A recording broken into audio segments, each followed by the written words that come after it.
हिंदुस्तान की सरजमी पर जब शहंशाह जलालुद्दीन मोहम्मद अकबर का राज था, तो उनका दरबार सिर्फ न्याय और शासन का केंद्र नहीं, बल्कि अजबगजब घटनाओं का मंच भी हुआ करता था। एक से बढ़कर एक बुद्धिमान, कलाकार और शूरवीर उनके नवरत्नों में शामिल थे। लेकिन उन सब में एक हीरा ऐसा था जिसकी चमक के आगे सब फीके पड़ जाते थे। बीरबल। बीरबल, जिनकी बुद्धि का लोहा सिर्फ शहंशाह ही नहीं, बल्कि पूरा हिंदुस्तान मानता था। लेकिन आज की कहानी एक ऐसे शख्स की है जिसने अपनी चालाकी से न सिर्फ पूरे दरबार को, बल्कि खुद शहंशाह अकबर को भी भ्रम में डाल दिया था। यह कहानी है उस धोखे की जिसे बीरबल की पैनी नजरों के सिवा कोई नहीं देख सका। यह कहानी है स्वर्ग से आए एक मेहमान की। अकबर का भव्य दरबार लगा था और माहौल में एक अजीब सी शांति थी। तभी एक दरबान हाफता हुआ अंदर आया और झुककर बोला, आलम पनाह की जय हो। एक अद्भुत व्यक्ति आपसे मिलने की इजाजत चाहते हैं। अकबर ने चौंक कर पूछा, अद्भुत? ऐसा क्या है उसमें जो तुम इतने विचलित हो? कौन है वो? दरबान ने जवाब दिया, शहंशाह। मैं शब्दों में बयां नहीं कर सकता। उनके चेहरे पर ऐसा तेज है जैसे सैकड़ों सूरज एक साथ चमक रहे हों। उनके वस्त्र दूध की तरह सफेद है और उनकी वाणी में शहद जैसी मिठास। वो कहते हैं कि वो कोई आम इंसान नहीं, बल्कि स्वर्ग से सीधे आपके लिए एक संदेश लेकर आए हैं। ये सुनते ही पूरे दरबार में कानाफूसी शुरू हो गई।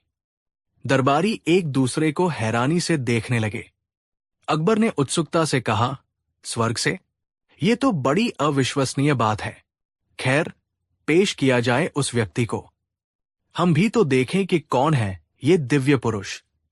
दरबान के इशारे पर धीमी और मधुर संगीत के साथ एक व्यक्ति ने दरबार में प्रवेश किया। उसकी उम्र लगभग 50 वर्ष की होगी। लंबी सफेद दाढ़ी, माथे पर एक अलौकिक चमक और चेहरे पर शांत मुस्कान थी। उसके शरीर से हल्की हल्की सुगंध आ रही थी। उसे देखते ही पूरा दरबार जैसे मंत्रमुग्ध हो गया। अकबर भी अपनी गद्दी से थोड़ा आगे झुक गए। उस अजनबी व्यक्ति ने हाथ जोड़कर मधुर स्वर में कहा, देवलोक से आया ये सेवक पृथ्वी के महान सम्राट जलालुद्दीन मोहम्मद अकबर को प्रणाम करता है। मेरा नाम देवदत्त है। अकबर ने प्रभावित होकर कहा, देवदत्त, आपका स्वागत है। हमारे दरबार ने बताया कि आप स्वर्ग से आए हैं। क्या यह सत्य है? देवदत्त ने मुस्कुराते हुए उत्तर दिया, सत्य वही है जो इंद्रदेव की इच्छा है, शहंशाह। मैं उन्हीं का भेजा हुआ दूत हूं। पृथ्वी पर आपके न्याय और धर्मपरायणता की चर्चा देवलोक तक पहुंची है। देवराज इंद्र आपसे अत्यंत प्रसन्न है और उन्होंने मुझे आपके पूर्वजों का कुशल मंगल बताने के लिए भेजा है। ये सुनते ही अकबर अपनी गद्दी से उठ खड़े हुए। उनके चेहरे पर आश्चर्य और खुशी के मिले जुले भाव थे। उन्होंने पूछा, मेरे पूर्वज, अब्बा हुमायूं, दादा बाबर, क्या वे सब कुशल से हैं? वे स्वर्ग में कैसे हैं? देवदत्त ने आंखें बंद करके बोलना शुरू किया, मैं देख सकता हूं, शहंशाह। आपके वालिद शहंशाह हुमायूं पारिजात के फूलों के बगीचे में टहल रहे हैं। वे अक्सर आपको याद करते हैं और आपकी सल्तनत की तरक्की देखकर बहुत प्रसन्न होते हैं। लेकिन उन्हें एक छोटी सी चिंता है। अकबर चिंतित होकर बोले, चिंता? कैसी चिंता? बताइए देवदत्त, मैं उनकी हर चिंता दूर करूंगा। देवदत्त ने कहा, वे कहते हैं कि स्वर्ग में सब कुछ है, अमृत, अप्सराएं, कामधेनु गाय, लेकिन वहां धन दौलत, सोने चांदी का कोई मूल्य नहीं। उन्हें इस बात का दुख है कि वे पृथ्वी पर रहते हुए पर्याप्त दान पुण्य नहीं कर सके। वे चाहते हैं कि आप उनकी ओर से कुछ स्वर्ण मुद्राएं और जवाहरात गरीबों में बंटवा दें, ताकि स्वर्ग में उनका पुण्य कोष और बढ़ सके। अकबर की आंखों में आंसू आ गए। अपने पिता के प्रति उनका प्रेम असीम था। उन्होंने तुरंत अपने खजांची को बुलाया और आदेश दिया, खजांची, फौरन 10,000 सोने की मोहरें और कीमती रत्नों से भरा एक संदूक लाया जाए। ये सब देवदत्त जी को सौंपा जाए, ताकि ये हमारे वालिद तक हमारा संदेश और ये पुण्य पहुंचा सके। पूरा दरबार देवदत्त की जय जयकार करने लगा। दरबारी उसकी भक्ति में डूब गए। वो हर किसी के मन की बात, किसी के घर की परेशानी ऐसे बता रहा था जैसे वो सच में सब कुछ जानता हो। एक दरबारी ने पूछा, देवदत्त जी, मेरे पुत्र की तबीयत कई महीनों से खराब है, क्या स्वर्ग में इसका कोई उपाय है? देवदत्त ने आंखें बंद करके जवाब दिया, चिंता न करें मंत्री जी, आपके घर के आंगन में जो नीम का पेड़ है उसकी पत्तियों का लेप पूर्णिमा की रात को अपने पुत्र के माथे पर लगाएं। देवराज इंद्र की कृपा से वो शीघ्र ही स्वस्थ हो जाएगा। सभी दरबारी उस ढोंगी देवदत्त के पैरों में गिरने लगे। वो अब दरबार का सबसे सम्मानित व्यक्ति बन चुका था। शहंशाह अकबर दिन रात उसी की सेवा में लगे रहते। वो जो मांगता उसे तुरंत मिल जाता। दिन बीतते गए, देवदत्त का प्रभाव बढ़ता गया। वो दरबारियों और शहंशाह को स्वर्ग की झूठी कहानियां सुनाता और उनसे धन ऐंठता रहा। इस पूरे तमाशे में एक व्यक्ति था जो चुप था, जो बस अपनी पैनी नजरों से सब कुछ देख और समझ रहा था। वो थे बीरबल। बीरबल उस दिन दरबार में मौजूद नहीं थे जब देवदत्त आया था, लेकिन जब वे वापस लौटे तो दरबार का नजारा देखकर हैरान रह गए। बीरबल ने मन ही मन सोचा, ये कौन है जिसके आगे शहंशाह भी एक शिष्य की भांति बैठे हैं? इसके चेहरे पर तेज तो है, पर आंखों में सच्चाई नहीं, चालाकी की चमक है। मामला कुछ गड़बड़ है। बीरबल चुपचाप एक कोने में खड़े होकर सब कुछ देखने लगे। उन्होंने देवदत्त की हर बात, हर हरकत पर गौर किया। बीरबल ने देखा कि देवदत्त बार बार अपने सफेद रेशमी वस्त्रों को संभाल रहा था, जैसे उसे डर हो कि कहीं उन पर कोई दाग न लग जाए। जब एक सेवक गलती से गर्म चाय का प्याला लेकर उसके पास से गुजरा तो देवदत्त बुरी तरह चौंक गया और पीछे हट गया। और सबसे अहम बात, जब खजांची ने सोने की मोहरों से भरी थैली उसके सामने रखी तो एक पल के लिए देवदत्त की आंखों में लालच की एक लहर दौड़ गई। बीरबल समझ गए कि यह व्यक्ति दिव्य नहीं बल्कि एक महाधूर्त है। बीरबल अकबर के पास गए और बोले, आलम पनाह, गुस्ताखी माफ हो, लेकिन क्या मैं इस दिव्य पुरुष से कुछ प्रश्न पूछ सकता हूं? अकबर थोड़ा नाराज होकर बोले, बीरबल, तुम इनकी दिव्यता पर संदेह कर रहे हो? ये सीधे देवलोक से आए हैं।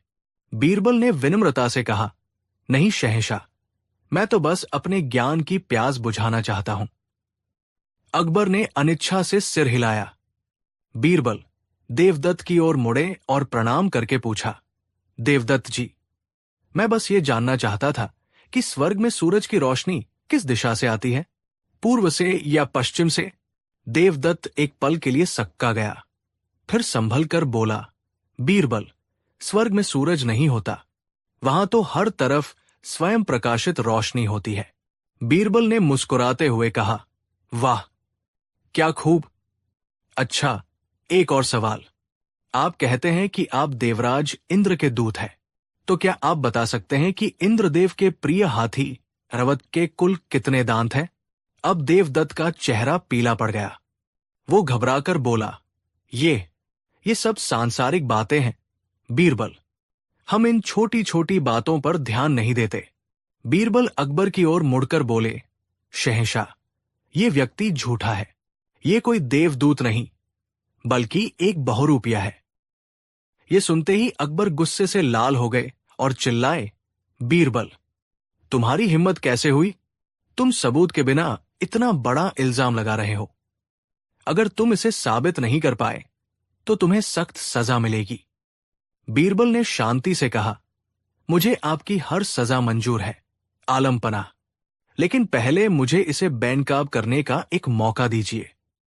मेरे पास एक योजना है जिससे दूध का दूध और पानी का पानी हो जाएगा। अगले दिन दरबार फिर से लगा। बीरबल ने देवदत्त से कहा, देवदत्त जी, शहंशाह चाहते हैं कि आप उनके वालिद के लिए एक और महत्वपूर्ण संदेश लेकर स्वर्ग जाएं।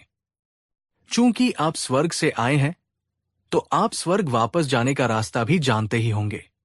देवदत्त ने गर्व से कहा, बिल्कुल, मैं जब चाहूं अपनी योग शक्ति से स्वर्ग जा सकता हूं। बीरबल बोले, बहुत खूब। तो हमने आपके स्वर्ग जाने के लिए एक विशेष मार्ग तैयार करवाया है। ये एक पवित्र और सीधी राह है जो आपको बिना किसी बाधा के देवलोक पहुंचाएगी।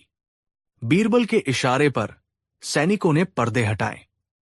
दरबार के बाहर मैदान में लकड़ियों का एक बहुत ऊंचा ढेर लगा हुआ था जो एक चिता की तरह दिख रहा था। देवदत्त घबराकर बोला, ये क्या है? बीरबल ने समझाया, ये अग्नि मार्ग है देवदत्त जी। हमारे शास्त्रों में लिखा है कि पवित्र आत्माएं अग्नि के मार्ग से ही देह त्याग कर स्वर्ग की ओर प्रस्थान करती है। हम इस पवित्र चिता में अग्नि प्रज्वलित करेंगे और आप इसके बीच में बैठकर अपनी योग शक्ति से सीधे स्वर्ग चले जाइएगा। एक दिव्य पुरुष के लिए भला अग्नि का क्या भय? ये सुनते ही देवदत्त के पसीने छूट गए। उसका चेहरा सफेद पड़ गया और वो कांपने लगा। वो बोला, नहीं नहीं, इसकी कोई आवश्यकता नहीं। मैं दूसरे मार्ग से भी जा सकता हूं। अकबर, जो अब बीरबल की योजना समझ चुके थे, उन्होंने कठोर स्वर में कहा, क्यों देवदत्त जी, आपको भय लग रहा है? आप तो कहते थे कि स्वर्ग से आए हैं। आपको तो अग्नि स्पर्श भी नहीं कर सकती। सैनिक देवदत्त की ओर बढ़ने लगे। अब उसके पास बचने का कोई रास्ता नहीं था। वो जानता था कि अगर वो चिता पर बैठा तो जलकर राख हो जाएगा। उसने तुरंत अपनी गलती मान ली और शहंशाह अकबर के पैरों में गिर पड़ा। वो रोते हुए बोला, मुझे माफ कर दीजिए शहंशाह, मुझे माफ कर दीजिए। मैं कोई देवदूत नहीं हूं। मैं एक गरीब नाटक मंडली का कलाकार हूं। मेरा नाम देवदत्त नहीं बल्कि श्यामलाल है। मैंने आपको ठगने की ये योजना बनाई। ये सुनते ही पूरे दरबार में सन्नाटा छा गया। अकबर का चेहरा शर्मिंदगी और गुस्से से तमतमा उठा। उन्होंने अपनी गलती का एहसास किया और बीरबल की ओर देखा। अकबर ने पूछा, बीरबल, हम तुम्हारे आभारी हैं, लेकिन हमें ये बताओ, तुम्हें पहली ही नजर में इस पर शक कैसे हुआ? बीरबल ने समझाया, जहांपनाह, इंसान चाहे कितना भी बड़ा ढोंग क्यों न कर ले, उसकी आदतें और उसका डर उसका सच बता ही देते हैं। पहला, मैंने उसके पैरों में धूल देखी। जो व्यक्ति आकाश मार्ग से आया हो, उसके पैरों में जमीन की धूल कैसे लग सकती है? दूसरा, जब आपने उसे सोने की मोहरें दी तो उसकी आंखों में लालच साफ दिखाई दिया। और तीसरा, जब मैंने उससे स्वर्ग के बारे में कुछ अटपटे सवाल पूछे तो वो घबरा गया। जहांपनाह, अंधविश्वास और विवेक में बस एक पतली सी लकीर का फासला होता है। किसी भी बात पर यकीन करने से पहले उसे बुद्धि की कसौटी पर परखना बहुत जरूरी है। अकबर ने बीरबल को गले लगा लिया और कहा, वाह बीरबल, वाह, तुम्हारी बुद्धि और परख का कोई जवाब नहीं। उस ढोंगी श्यामलाल को जेल में डाल दिया गया और उससे लूटा हुआ सारा धन वापस शाही खजाने में जमा कर लिया गया। इस कहानी से हमें यही सीख मिलती है कि हमें कभी भी किसी की बातों में आंख बंद करके विश्वास नहीं करना चाहिए और हमेशा अपनी बुद्धि और तर्क का इस्तेमाल करना चाहिए। कहानी 2। सूरज की सुनहरी किरणें आगरा के लाल किले की दीवारों पर चमक रही थी। पंछियों की चहचहाहट, हवा में ठंडी ताजगी और दरबार के भीतर एक खास गहमा गहमी थी। सम्राट अकबर अपने सिंहासन पर बैठे थे। चमकदार पोशाक, चमचमाती तलवार और चेहरे पर वो जानी पहचानी मुस्कान। लेकिन आज उनके मन में कुछ शरारत थी। बीरबल हमेशा की तरह अपनी शांत चाल में दरबार में प्रवेश करते हैं। हाथ जोड़कर बोले, जय हिंद महाराज। अकबर बोले, आओ बीरबल, आज तुम्हारे लिए एक नई परीक्षा है। बीरबल मुस्कराए, महाराज, आपके सवालों का सामना करना हमारे जीवन की सबसे बड़ी परीक्षा और सबसे बड़ा आनंद दोनों है। अकबर ने कहा, बीरबल, आज तुम्हें मुझे मूर्ख बनाना है। अगर तुमने ये कर दिखाया तो तुम्हें मैं इनाम में से सोने की मुद्राएं दूंगा। लेकिन अगर असफल हुए तो एक हफ्ते तक दरबार में नहीं बैठ पाओगे। पूरा दरबार चौंक गया। बीरबल को मूर्ख बनाना, वो भी अकबर को। अकबर का आत्मविश्वास इतना ऊंचा था कि खुद वो मुस्कुराते हुए बोले, बीरबल, मेरे जैसे चतुर सम्राट को मूर्ख बनाना आसान नहीं। बीरबल ने हल्की मुस्कान के साथ कहा, महाराज, कठिन तो होगा पर नामुमकिन नहीं, क्योंकि बुद्धि वही काम करती है जहां चुनौती होती है। बीरबल दरबार से बाहर निकले, सोच में डूबे हुए। उनके दिमाग में शतरंज की तरह चालें चल रही थी। उन्होंने सोचा, महाराज अकबर को मूर्ख बनाना मतलब उन्हें धोखा देना नहीं, बल्कि ऐसा करना कि वो खुद अपने निर्णय पर हंसे। यानी उन्हें बुद्धि से मूर्ख बनाना है, न कि छल से। रात भर बीरबल ने कुछ अनोखा सोचा। सुबह जब सूरज उगा तो वो दरबार में पहुंचे, चेहरे पर वही आत्मविश्वासी मुस्कान। अकबर ने कहा, तो बीरबल तैयार हो, आज मुझे मूर्ख बनाकर दिखाओ। बीरबल बोले, जी महाराज, पर पहले एक छोटा सा नियम रखूं। क्या? महाराज, जो भी मैं कहूं या करूं उसमें बीच में कोई सवाल नहीं पूछना। अंत में पूछिएगा, मैं मूर्ख कैसे बना, तब मैं उत्तर दूंगा। अकबर बोले, ठीक है, देखते हैं तुम्हारा खेल। बीरबल ने दरबार में झुककर कहा, महाराज, कृपया मुझे अपनी अंगूठी दीजिए। अकबर ने मुस्कुराते हुए अंगूठी उतारी और दी। लो, लेकिन सावधान, ये मेरी पसंदीदा अंगूठी है। बीरबल बोले, जी महाराज, ये अंगूठी बहुत कीमती है, पर आज मैं इसे उस जगह रखूंगा जहां आपकी नजर नहीं पहुंच सकती। अकबर ने भौहें उठाई। क्या मतलब? बीरबल बोले, महाराज, ये अंगूठी मैं यमुना नदी में फेंक दूंगा और कल सुबह इसे फिर से आपके पास पहुंचा दूंगा। दरबार में हंसी की लहर दौड़ गई। अकबर बोले, क्या तुम पागल हो गए हो? वो अंगूठी कैसे लौटाओगे? बीरबल शांत स्वर में बोले, महाराज, आप ही ने कहा था आज मुझे मूर्ख बनाना है। अकबर बोले, ठीक है, कर लो जो करना है। बीरबल ने मुस्कुराकर अंगूठी ली और जाकर खिड़की से बाहर फेंक दी, सीधी यमुना नदी की ओर। पूरा दरबार चौंक गया। अकबर बोले, बीरबल, तुमने मेरी अंगूठी सच में फेंक दी? बीरबल झुककर बोले, जी महाराज, पर चिंता मत कीजिए, कल सुबह आपको वो वापस मिल जाएगी। अकबर ने हंसते हुए कहा, ठीक है, अगर ऐसा हुआ तो मैं तुम्हें 100 सोने की मुद्राएं दूंगा, और अगर नहीं हुआ तो तुम मूर्ख कहलाओगे। बीरबल बोला, महाराज, वही तो मेरा उद्देश्य है, आज आपको मूर्ख बनाना। अगले दिन अकबर ने बीरबल को बुलाया। कहो बीरबल, अब क्या जादू करने वाले हो? बीरबल ने कहा, महाराज, आज आप मेरे साथ चलिए यमुना किनारे। वहां आपको एक मछुआरा मिलेगा, उसे बुलाइएगा। अकबर अपने सैनिकों के साथ बीरबल के पीछे पीछे यमुना किनारे पहुंचे। वहां एक मछुआरा बैठा था जो अपने जाल को देख रहा था। बीरबल ने कहा, महाराज, इस मछुआरे से कहिए कि वो अपनी पहली मछली हमें दे। अकबर ने इशारा किया। मछुआरे ने जाल खींचा और पहली मछली जो बाहर आई उसके मुंह में कुछ चमक रहा था। सभी की आंखें फैल गई। बीरबल ने मुस्कुराकर कहा, महाराज, इसे देखिए। अकबर ने मछली के मुंह से अपनी ही अंगूठी निकाल ली। वो हैरान रह गए। बीरबल, ये कैसे संभव है? बीरबल बोला, महाराज, मैंने कल रात ही उस मछुआरे को कहा था कि वो अंगूठी ढूंढे और सुबह यही रहे, पर देखिए, आप ही को तो मूर्ख बनाया मैंने। अकबर पहले तो हंसे नहीं, बस सोचते रहे, फिर ठहाका लगाकर बोले, वाह बीरबल, तुमने मुझे मूर्ख नहीं बल्कि अपनी बुद्धि से चकित कर दिया। बीरबल बोला, महाराज, यही तो मूर्खता की परिभाषा है, जब चतुर व्यक्ति भी अचंभे में पड़ जाए। दरबार लौटा। अकबर ने कहा, ठीक है, तुमने एक बार मुझे हैरान किया, पर मैं मूर्ख नहीं बना, क्योंकि मुझे पता था कि तुम्हारे पास कोई चाल होगी।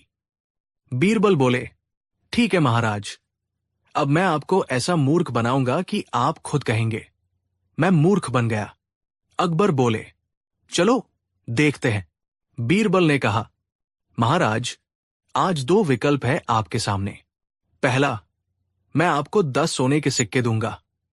दूसरा, मैं आपको एक बात बताऊंगा जो आपके दिल को हिला देगी, पर आप सिर्फ एक ही चीज चुन सकते हैं। अकबर बोले, मैं तो हमेशा ज्ञान को प्राथमिकता देता हूं। बोलो, वो बात क्या है? बीरबल मुस्कराए। महाराज, आपके दरबार में एक व्यक्ति ऐसा है जो खुद को आपसे अधिक बुद्धिमान मानता है। अकबर चौंके। कौन? कौन है वो? बीरबल बोले, अगर मैं बता दूं तो गलत होगा। आप खुद ही उस व्यक्ति के पास जाए जो सुबह सुबह आपकी छाया बनकर चलता है। अकबर सोच में पड़ गए। सुबह सुबह तो उनके साथ केवल उनका परछाई, शैडो, रहती है। अकबर बोले, रुको, मतलब वो मैं खुद हूं? बीरबल ने झुककर कहा, जी महाराज, वही तो। जो व्यक्ति सोचता है कि कोई उसे मूर्ख नहीं बना सकता, वही सबसे पहले मूर्ख बनता है। पूरा दरबार ठहाकों से गूंज उठा। अकबर खुद हंसते हंसते बोले, बीरबल, आज तुमने सच में मुझे मूर्ख बना दिया। अकबर ने कहा, बीरबल, अब बताओ, तुमने ये सबक कहां से सीखा? बीरबल बोले, महाराज, जब कोई व्यक्ति अपनी चतुराई पर घमंड करता है तो वो दूसरों के नहीं, अपने ही मन के हाथों मूर्ख बन जाता है। मेरी कोशिश यही थी कि आज आप वो सीख अनुभव से लें। अकबर बोले, सच कहा बीरबल, आज तुमने मुझे हंसाया भी, सिखाया भी। तुम्हारी ये मूर्खता ही तुम्हारी बुद्धि की मिसाल है। दोस्तों, कभी कभी हम सब अकबर की तरह सोचते हैं। हमें कोई धोखा नहीं दे सकता, हमें कोई मूर्ख नहीं बना सकता, लेकिन यही सोच हमें सबसे पहले मूर्ख बना देती है, क्योंकि घमंड इंसान की आंखों पर पर्दा डाल देता है। बीरबल की बुद्धि हमें यही सिखाती है। बुद्धिमान वो नहीं जो कभी गलती न करे, बल्कि वो है जो गलती में भी मुस्कान खोज ले और अपने घमंड को हंसी में बदल दे। तो अगली बार जब कोई आपको मूर्ख कहे तो गुस्सा मत कीजिए। कभी कभी वही मूर्खता सच्ची समझ की शुरुआत होती है। अकबर सिंहासन से उठे, बीरबल के पास गए और बोले, बीरबल, आज से तुम्हारा नया खिताब है, दरबार का सबसे बुद्धिमान मूर्ख। बीरबल ने झुककर कहा, महाराज, ऐसा मूर्ख कहलाना सौभाग्य है अगर वो आपके चेहरे पर मुस्कान लाए। अकबर हंस पड़े, तुमने मुझे मूर्ख बनाया और मैं खुश भी हूं, क्योंकि तुमने ये खेल दिल से खेला, न कि छल से। पूरा दरबार ठहाकों और तालियों से गूंज उठा। बीरबल की मुस्कान में वो चमक थी जो बुद्धि से नहीं, करुणा और हास्य से आती है। अगर आपको ये कहानी पसंद आई हो तो लाइक जरूर कीजिए, कमेंट में लिखिए बीरबल जिंदाबाद। और ऐसे ही हंसी और सीख से भरी अकबर बीरबल की कहानियां सुनने के लिए चैनल को सब्सक्राइब कर लीजिए। कहानी 3। उस दिन दरबार का माहौल रोज से कुछ ज्यादा ही रंगीन था। शहंशाह अकबर एक बड़ी जंग जीतकर लौटे थे और उनका दिल बाग बाग था। शाही दरबार भव्य रूप से सजा हुआ था और जोश भरे संगीत से गूंज रहा था। अकबर अपने सिंहासन पर बैठे थे और दरबार मंत्रियों, सेनापतियों और दरबारियों से खचाखच भरा था। हंसी ठिठोली का दौर चल रहा था। एक के बाद एक शायर और मस्खरे अपनी कला से शहंशाह का दिल बहला रहे थे। अकबर की पारखी नजरें अपने सबसे अजीज दोस्त और सलाहकार बीरबल को ढूंढ रही थी, जो हमेशा की तरह शांत भाव से एक कोने में खड़े सब देख रहे थे। अकबर के होठों पर एक शरारती मुस्कान तैर गई। उन्होंने सोचा, आज बीरबल की हाजिर जवाबी का इम्तिहान लिया जाए। अकबर ने ऊंची और खिलखिलाती आवाज में कहा, बीरबल, आज हमारा मन बहुत प्रसन्न है, हर तरफ जीत का जश्न है, लेकिन एक बात हमारे जहन में खटक रही है। पूरा दरबार एकदम शांत हो गया। सब जानते थे कि जब शहंशाह इस अंदाज में बात करते हैं तो कुछ दिलचस्प होने वाला है। बीरबल आगे आए और अदब से झुकते हुए बोले, जहांपनाह, हुक्म कीजिए, ऐसा क्या है जो आपकी खुशी में खलल डाल रहा है? इस गुलाम के लायक कोई सेवा हो तो बताएं। अकबर मुस्कुराते हुए दरबारियों की ओर देखकर बोले, बीरबल, हमने इस सल्तनत में एक से बढ़कर एक बुद्धिमान, कलाकार, योद्धा और विद्वान देखे हैं, लेकिन आज तक हम एक चीज नहीं समझ पाए कि एक इंसान और एक गधे में क्या फर्क होता है। ये सवाल सुनकर कुछ दरबारी दबी जुबान में हंसने लगे। उन्हें लगा कि शहंशाह बीरबल को नीचा दिखाने के मूड में है। बीरबल के चेहरे पर कोई शिकन नहीं आई। बीरबल ने कहा, आलीजा, फर्क तो बहुत मामूली है, पर है बड़ा गहरा। अकबर ने अपनी हंसी रोकते हुए पूछा, तो बताओ, क्या फर्क है? हमें भी तो पता चले तुम्हारी अक्ल का लोहा। बीरबल एक पल के लिए रुके। उनकी आंखों में एक अजीब सी चमक थी। उन्होंने अकबर की आंखों में झांका और फिर पूरे दरबार पर एक नजर दौड़ाई। बीरबल बोले, जहांपनाह, गधा वो होता है जो बिना सोचे समझे किसी की बात मान ले, और इंसान वो जो अपनी बुद्धि का प्रयोग करे। ये जवाब सुनकर अकबर जोर से ठहाका लगाकर हंस पड़े। दरबारियों ने भी उनका साथ दिया। वाह बीरबल वाह, क्या खूब कहा है, अकबर ने कहा। फिर वो एक पल रुके, अपनी शरारत को चरम पर ले जाते हुए बोले, तो इस हिसाब से तो तुम गधे हो, बीरबल। जैसे ही ये वाक्य अकबर के मुंह से निकला, पूरे दरबार में सन्नाटा पसर गया। हवा में तैरते हंसी के फव्वारे जैसे जम गए। किसी को अपने कानों पर यकीन नहीं हुआ। शहंशाह हिंद ने भरे दरबार में अपने सबसे करीबी सलाहकार को गधा कह दिया था। बीरबल से जलने वाले दरबारियों, खासकर मुल्ला दो प्याजा और सेनापति मंसूर खान की आंखों में शैतानी चमक दौड़ गई। उन्हें लगा, आज बीरबल का खेल खत्म हुआ। आज उसका घमंड मिट्टी में मिल गया। सबकी नजरें बीरबल पर टिकी थी। हर कोई एक तीखे, हाजिर जवाब पलटवार की उम्मीद कर रहा था। लोग सोच रहे थे कि बीरबल अपनी वाक्पटुता से शहंशाह को निरुत्तर कर देंगे, लेकिन जो हुआ उसकी किसी ने कल्पना भी नहीं की थी। बीरबल के चेहरे पर न गुस्सा था, न अपमान का भाव। उन्होंने अपना सिर झुकाया, एक गहरी सांस ली और फिर शहंशाह के सामने 3 बार अदब से झुककर सलाम किया। बीरबल ने शांत और स्थिर आवाज में कहा, जहां पनाह का हुक्म सर आंखों पर। अगर आप फरमाते हैं कि मैं गधा हूं, तो मैं यकीनन गधा ही हूं। आपकी पारखी नजरें भला गलती कैसे कर सकती है? अब दरबार में जो सन्नाटा था, वो हैरत में बदल गया। ये क्या? बीरबल ने इतनी आसानी से हार मान ली? इतना बड़ा अपमान चुपचाप सा लिया? मुल्ला दो प्याजा ने अपने बगल में बैठे मंत्री के कान में फुसफुसाया, लगता है आज बीरबल की अक्ल घास चरने चली गई है। अकबर भी हैरान थे। उन्हें उम्मीद थी कि बीरबल कोई चतुराई भरा जवाब देंगे, जिससे माहौल और खुशनुमा हो जाएगा। लेकिन इस तरह के आत्मसमर्पण ने उन्हें भी सोच में डाल दिया। अकबर ने थोड़ी हैरानी से पूछा, क्या मतलब बीरबल? तुम मान रहे हो? बीरबल ने जवाब दिया, जी जहांपनाह, आपने कहा और हमने मान लिया। आखिर एक गधे का काम ही तो होता है अपने मालिक का हुक्म मानना। इस जवाब में छिपा व्यंग्य अकबर को चुभ गया, लेकिन बीरबल का चेहरा इतना भोला था कि वो कुछ कह भी नहीं सकते थे। बीरबल ने हाथ जोड़कर कहा, आलीजा, अब जब आपने मुझे मेरी असली पहचान बता ही दी है, तो मेरी एक छोटी सी अर्ज है। अकबर बोले, कहो, क्या कहना चाहते हो? बीरबल ने कहा, हुजूर, हर जानवर अपने झुंड में ही खुश रहता है। मैं इस इंसानों की भीड़ में अकेला क्या करूंगा? मैं अपने भाई बंधुओं यानी बाकी गधों से मिलना चाहता हूं। मुझे इस शहर के सारे गधों की एक सूची बनाने की इजाजत दी जाए। इसके लिए मुझे 1 हफ्ते का समय, शाही खजाने से 500 सोने की मोहरें और शहर में कहीं भी आने जाने की पूरी आजादी चाहिए। ये सुनकर दरबारी फिर हंसने लगे।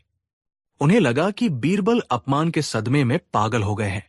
गधों की सूची, ये भी कोई काम हुआ? अकबर की जिज्ञासा अब चरम पर थी। वो जानते थे कि बीरबल के हर काम के पीछे कोई गहरा मकसद होता है। उन्होंने सोचा, देखते हैं इस नाटक का अंत क्या होता है। अकबर ने कहा, ठीक है बीरबल, तुम्हारी अर्जी मंजूर की जाती है। तुम्हें 1 हफ्ता और 500 मोहरें दी जाती है। जाओ और आगरा के सारे गधों की सूची बनाकर हमारे सामने पेश करो। लेकिन याद रखना, अगर तुम नाकाम रहे तो तुम्हें हमेशा के लिए ये दरबार छोड़ना होगा। बीरबल बोले, जो हुक्म, जहां पनाह। ये कहकर बीरबल ने एक बार फिर सलाम किया और शांत कदमों से दरबार से बाहर चले गए। उनके जाने के बाद दरबार में कानाफूसी का जो दौर शुरू हुआ, वो थमने का नाम ही नहीं ले रहा था। अगले दिन से बीरबल अपने अजीबोगरीब काम में जुट गए। आगरा शहर के बाजार और गलियों में एक नया नजारा देखने को मिल रहा था। बीरबल शाही पोशाक उतारकर एक आम नागरिक का वेश धारण कर घूम रहे थे। उनके हाथ में एक लंबा सा चर्मपत्र और कलमदवात थी। शहर में यह खबर आग की तरह फैल गई कि बीरबल गधों की सूची बना रहे हैं। लोग उन्हें देखकर हंसते, मजाक उड़ाते। बच्चे उन्हें चिढ़ाते, देखो गधों का सरदार जा रहा है। लेकिन बीरबल पर इन सब बातों का कोई असर नहीं हो रहा था। वो पूरी लगन से अपना काम कर रहे थे। एक दिन वो एक बाजार में पहुंचे। उन्होंने देखा कि एक व्यापारी अपने ग्राहक से बहस कर रहा था। ग्राहक कह रहा था, सेठ जी, आपने कल जो अनाज दिया उसमें कंकड़ भरे पड़े हैं। व्यापारी अकड़कर बोला, लेना है तो लो, वरना आगे बढ़ो, हमारा माल तो ऐसा ही है। बीरबल व्यापारी के पास गए और बोले, सेठ जी, मुझे भी थोड़ा अनाज चाहिए। व्यापारी ने बीरबल को देखा और सोचा, ये कोई सीधा सादा आदमी लगता है। उसने तराजू के नीचे एक छोटा सा पत्थर लगा दिया और अनाज तौलने लगा। बीरबल सब देख रहे थे, पर कुछ बोले नहीं। उन्होंने पैसे दिए, अनाज लिया और जाने से पहले अपने चर्म पत्र पर कुछ लिखा। व्यापारी ने पूछा, अरे भाई, ये क्या लिख रहे हो? बीरबल मुस्कुराए, कुछ नहीं सेठ जी, बस एक गधे का नाम लिख रहा था। ये कहकर बीरबल आगे बढ़ गए। फिर बीरबल एक नदी के किनारे पहुंचे। वहां एक विद्वान पंडित सूर्य को अर्घ्य दे रहे थे और जोर जोर से मंत्रों का जाप कर रहे थे। बीरबल उनके पास जाकर खड़े हो गए। पूजा समाप्त होने के बाद बीरबल ने पंडित जी से पूछा, पंडित जी, आप इतने ज्ञानी हैं, क्या आप मुझे बता सकते हैं कि इस नदी में कितना पानी है? पंडित जी को गुस्सा आ गया। मूर्ख, ये कैसा प्रश्न है? भला कोई नदी का पानी कैसे गिन सकता है? भागो यहां से, मेरा समय व्यर्थ मत करो। बीरबल ने सिर झुकाया, क्षमा कीजिएगा पंडित जी, और फिर से अपने चर्म पत्र पर कुछ लिखने लगे। पंडित जी ने उत्सुकता से पूछा, क्या लिख रहे हो? बीरबल ने बड़ी मासूमियत से जवाब दिया, एक और गधे का नाम। उधर शाही महल के अंदर दिन बीत रहे थे और शहंशाह अकबर की बेचैनी बढ़ती जा रही थी। वो बेचैन होकर अपने कक्ष में टहल रहे थे। बीरबल के दुश्मन इस मौके का पूरा फायदा उठा रहे थे। मुल्ला दो प्याजा ने चापलूसी भरे अंदाज में कहा, जहां पनाह, देखा आपने उस बीरबल का घमंड कितना बढ़ गया था। आपके एक मजाक ने उसकी सारी हैकड़ी निकाल दी।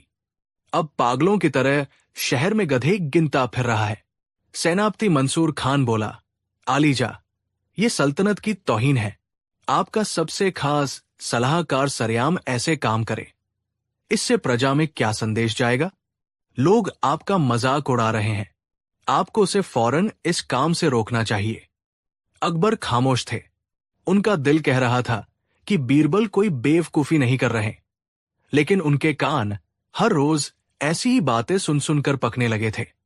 उन्हें भी लगने लगा था कि शायद इस बार उन्होंने बीरबल के साथ कुछ ज्यादा ही स्ती कर दी। 1 हफ्ता पूरा होने वाला था। पूरे आगरा में सिर्फ एक ही चर्चा थी, बीरबल की गधों की सूची। और फिर वो दिन आ ही गया। 7वां दिन। दरबार फिर से सज गया था, लेकिन माहौल में तनाव था। दरबार खचाखच भरा था और सबकी नजरें दरवाजे पर टिकी थी। आज या तो बीरबल की बुद्धि का परचम फिर से लहराने वाला था, या फिर उनका सूरज हमेशा के लिए अस्त होने वाला था। मुल्ला दो प्याजा और उसके साथी अपनी जीत का जश्न मनाने के लिए तैयार थे। अकबर अपने सिंहासन पर एक पत्थर की मूर्ति की तरह बैठे थे। उनके चेहरे पर गुस्सा, बेचैनी और थोड़ी सी उम्मीद के मिले जुले भाव थे। तभी नगाड़ों की आवाज गूंजी और बीरबल ने दरबार में प्रवेश किया। उनके हाथ में एक बहुत लंबा, लिपटा हुआ चर्मपत्र था। वो इतना लंबा था कि उसका एक सिरा जमीन पर घिसट रहा था। बीरबल ने शहंशाह के सामने आकर सलाम किया। अकबर ने कठोर आवाज में पूछा, बीरबल, 1 हफ्ता पूरा हो गया, कहाँ है तुम्हारी सूची? क्या तुम आगरा के सारे गधों को ढूंढ पाए या अपनी हार मानने के लिए आए हो? बीरबल ने शांत भाव से जवाब दिया, जहां पनाह, आपका हुक्म और बीरबल की नाकामी, ये मुमकिन नहीं। मैं न सिर्फ आगरा बल्कि आपकी पूरी सल्तनत के गधों की एक लंबी सूची बनाकर लाया हूं। यह सुनकर दरबारियों के बीच फुसफुसाहट शुरू हो गई। पूरी सल्तनत के गधे? ये तो नामुमकिन है। अकबर ने कहा, तो पेश करो अपनी सूची, हम भी तो देखें तुम्हारी मेहनत का नतीजा। बीरबल ने सिर झुकाया और अपने हाथ में पकड़े चर्मपत्र को धीरे धीरे खोलना शुरू किया। वो खुलता गया और इतना लंबा था कि दरबार में बैठे आखिरी आदमी तक पहुंच गया। उस पर हजारों नाम लिखे हुए थे। दरबार में बैठे लोग हैरत से उस सूची को देख रहे थे। बीरबल बोले, जहां पनाह, ये सूची बहुत लंबी है। अगर मैं इसे पूरा पढ़ूंगा तो कई दिन लग जाएंगे। अगर हुक्म हो तो कुछ खास नाम पढ़कर सुना दूं? अकबर ने कहा, हां, जरूर, हमें भी तो पता चले कि तुम्हारी सूची में कौन कौन है। बीरबल ने सूची को देखना शुरू किया। इस सूची में पहला नाम है सेठ धनीराम का। बीरबल ने घोषणा की। बाजार का वही व्यापारी सेठ धनीराम जो दरबार में मौजूद था, ये सुनकर उछल पड़ा। धनीराम चिल्लाया, ये क्या बकवास है? मैंने क्या किया है? मुझे गधा क्यों कहा जा रहा है? बीरबल बोले, जहां पनाह, ये वही सेठ है जो तराजू के नीचे पत्थर रखकर कम तौलता है। ये सोचता है कि ये ग्राहकों को ठग रहा है, लेकिन असल में ये अपनी इज्जत, अपना ईमान और अपनी साख बेच रहा है। जो इंसान चंद सिक्कों के लिए अपनी सबसे कीमती चीज बेच दे, उसे गधा नहीं तो और क्या कहेंगे? अकबर ने गुस्से से धनीराम की ओर देखा। धनीराम का सिर शर्म से झुक गया। बीरबल ने अगला नाम पढ़ा। सूची में अगला नाम है महापंडित ज्ञान सागर का। नदी किनारे मिले वही पंडित जी गुस्से से खड़े हो गए। अशिष्ट, तुम्हारी हिम्मत कैसे हुई मुझे, एक महापंडित को, इस सूची में शामिल करने की? मैं शहंशाह से तुम्हारी शिकायत करूंगा, पंडित जी ने क्रोधित होकर कहा। बीरबल मुस्कुराते हुए बोले, जहांपनाह, मैंने इन पंडित जी से एक सरल सा सवाल पूछा था कि नदी में कितना पानी है। ये चाहते तो विनम्रता से कह सकते थे कि ये गिनना संभव नहीं, लेकिन इन्होंने अपने ज्ञान के घमंड में मुझे मूर्ख कहकर भगा दिया। जो व्यक्ति अपने ज्ञान का उपयोग दूसरों की मदद करने या विनम्रता सीखने के बजाय अहंकार दिखाने के लिए करे, और जो ये न समझे कि दुनिया में सब कुछ जानना संभव नहीं, वो ज्ञानी होकर भी गधे के समान ही है। पंडित जी का चेहरा देखने लायक था। उनके पास कोई जवाब नहीं था। बीरबल एक के बाद एक नाम पढ़ते गए। किसी सिपाही का नाम था जिसने रिश्वत लेकर चोर को जाने दिया। किसी काजी का नाम था जिसने झूठा फैसला सुनाया। किसी अमीर आदमी का नाम था जिसने भूखे को खाना नहीं दिया। हर नाम के साथ बीरबल एक ऐसा तर्क देते कि वो व्यक्ति शर्म से पानी पानी हो जाता। मुल्ला दो प्याजा और उसके साथी अब घबराने लगे थे। उन्हें डर था कि कहीं अगला नाम उनका न हो। अकबर प्रभावित होकर बोले, कमाल है बीरबल, कमाल है। तुमने तो हमें एक आईना दिखा दिया। तुम्हारी सूची तो बिल्कुल सही है। बीरबल ने कहा, शुक्रिया जहांपनाह, लेकिन ये सूची अभी पूरी नहीं हुई है। इस सूची में 2 नाम सबसे ऊपर है, सबसे महत्वपूर्ण नाम। पूरा दरबार एक बार फिर खामोश हो गया। सबसे महत्वपूर्ण नाम? वो कौन हो सकते हैं? बीरबल ने एक गहरी सांस ली। अपनी नजरें सीधी शहंशाह अकबर की आंखों में डाली। उनकी आवाज में न डर था, न हिचकिचाहट, आलीजा। इस गधों की सूची में जो सबसे पहला और सबसे बड़ा नाम है वो है शहंशाह हिंद जलालुद्दीन मोहम्मद अकबर का।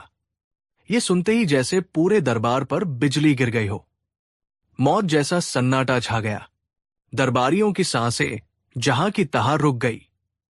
मुल्ला दो प्याजा के चेहरे पर जीत की एक क्रूर मुस्कान फैल गई। उसे लगा बीरबल ने आज खुद अपनी मौत को दावत दे दी है। अकबर का चेहरा गुस्से से लाल हो गया। वो अपने सिंहासन से उठ खड़े हुए। उनकी मुट्ठियां भिंच गई। अकबर गरजती हुई आवाज में चिल्लाए, बीरबल, तुम्हारी ये जुर्रत, तुम्हारी हिम्मत कैसे हुई? बीरबल शांत और अडिग बने रहे। गुस्ताखी माफ हो जहांपनाह, लेकिन आपने ही तो मुझे सच बोलने का हुक्म दिया है। जरा सोचिए, आपने बिना किसी ठोस वजह के, सिर्फ एक मजाक के लिए भरे दरबार में अपने सबसे वफादार सलाहकार और दोस्त को गधा कह दिया। एक ऐसा व्यक्ति जो सालों से आपकी और इस सल्तनत की सेवा कर रहा है, जो इंसान अपनी जुबान से निकले शब्दों का वजन न समझे और बिना सोचे समझे किसी के सम्मान को ठेस पहुंचाए, उसे इस सूची में सबसे ऊपर होना ही चाहिए। अकबर अवाक रह गए।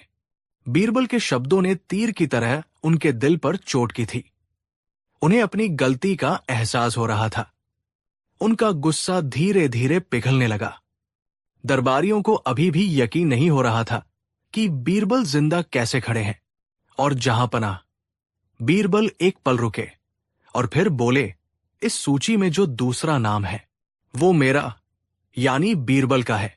अब अकबर के साथ साथ पूरा दरबार चौंक गया। अकबर ने हैरानी से पूछा, तुम्हारा? क्यों?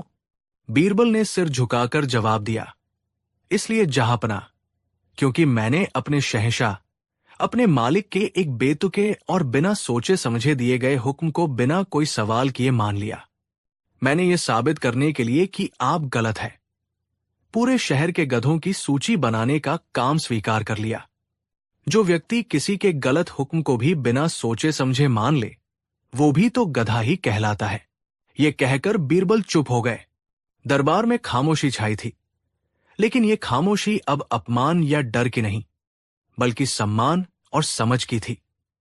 और फिर अकबर के होठों पर एक मुस्कान आई, और फिर वो जोर से दिल खोलकर हंस पड़े। उनकी हंसी पूरे दरबार में गूंज उठी। वो हंसते हंसते वापस अपने सिंहासन पर बैठ गए। वाह बीरबल, मान गए तुम्हारी अक्ल और तुम्हारी हिम्मत को। अकबर ने कहा, तुमने न सिर्फ हमें हमारी गलती का एहसास कराया, बल्कि पूरी सल्तनत को एक बहुत बड़ा सबक सिखा दिया है।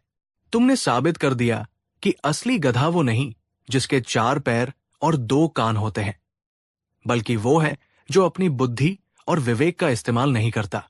अकबर अपनी जगह से उठे, नीचे आए और बीरबल को गले लगा लिया। हम अपना मजाक वापस लेते हैं। बीरबल, तुम गधे नहीं, बल्कि इस सल्तनत के सबसे कीमती नगीने हो।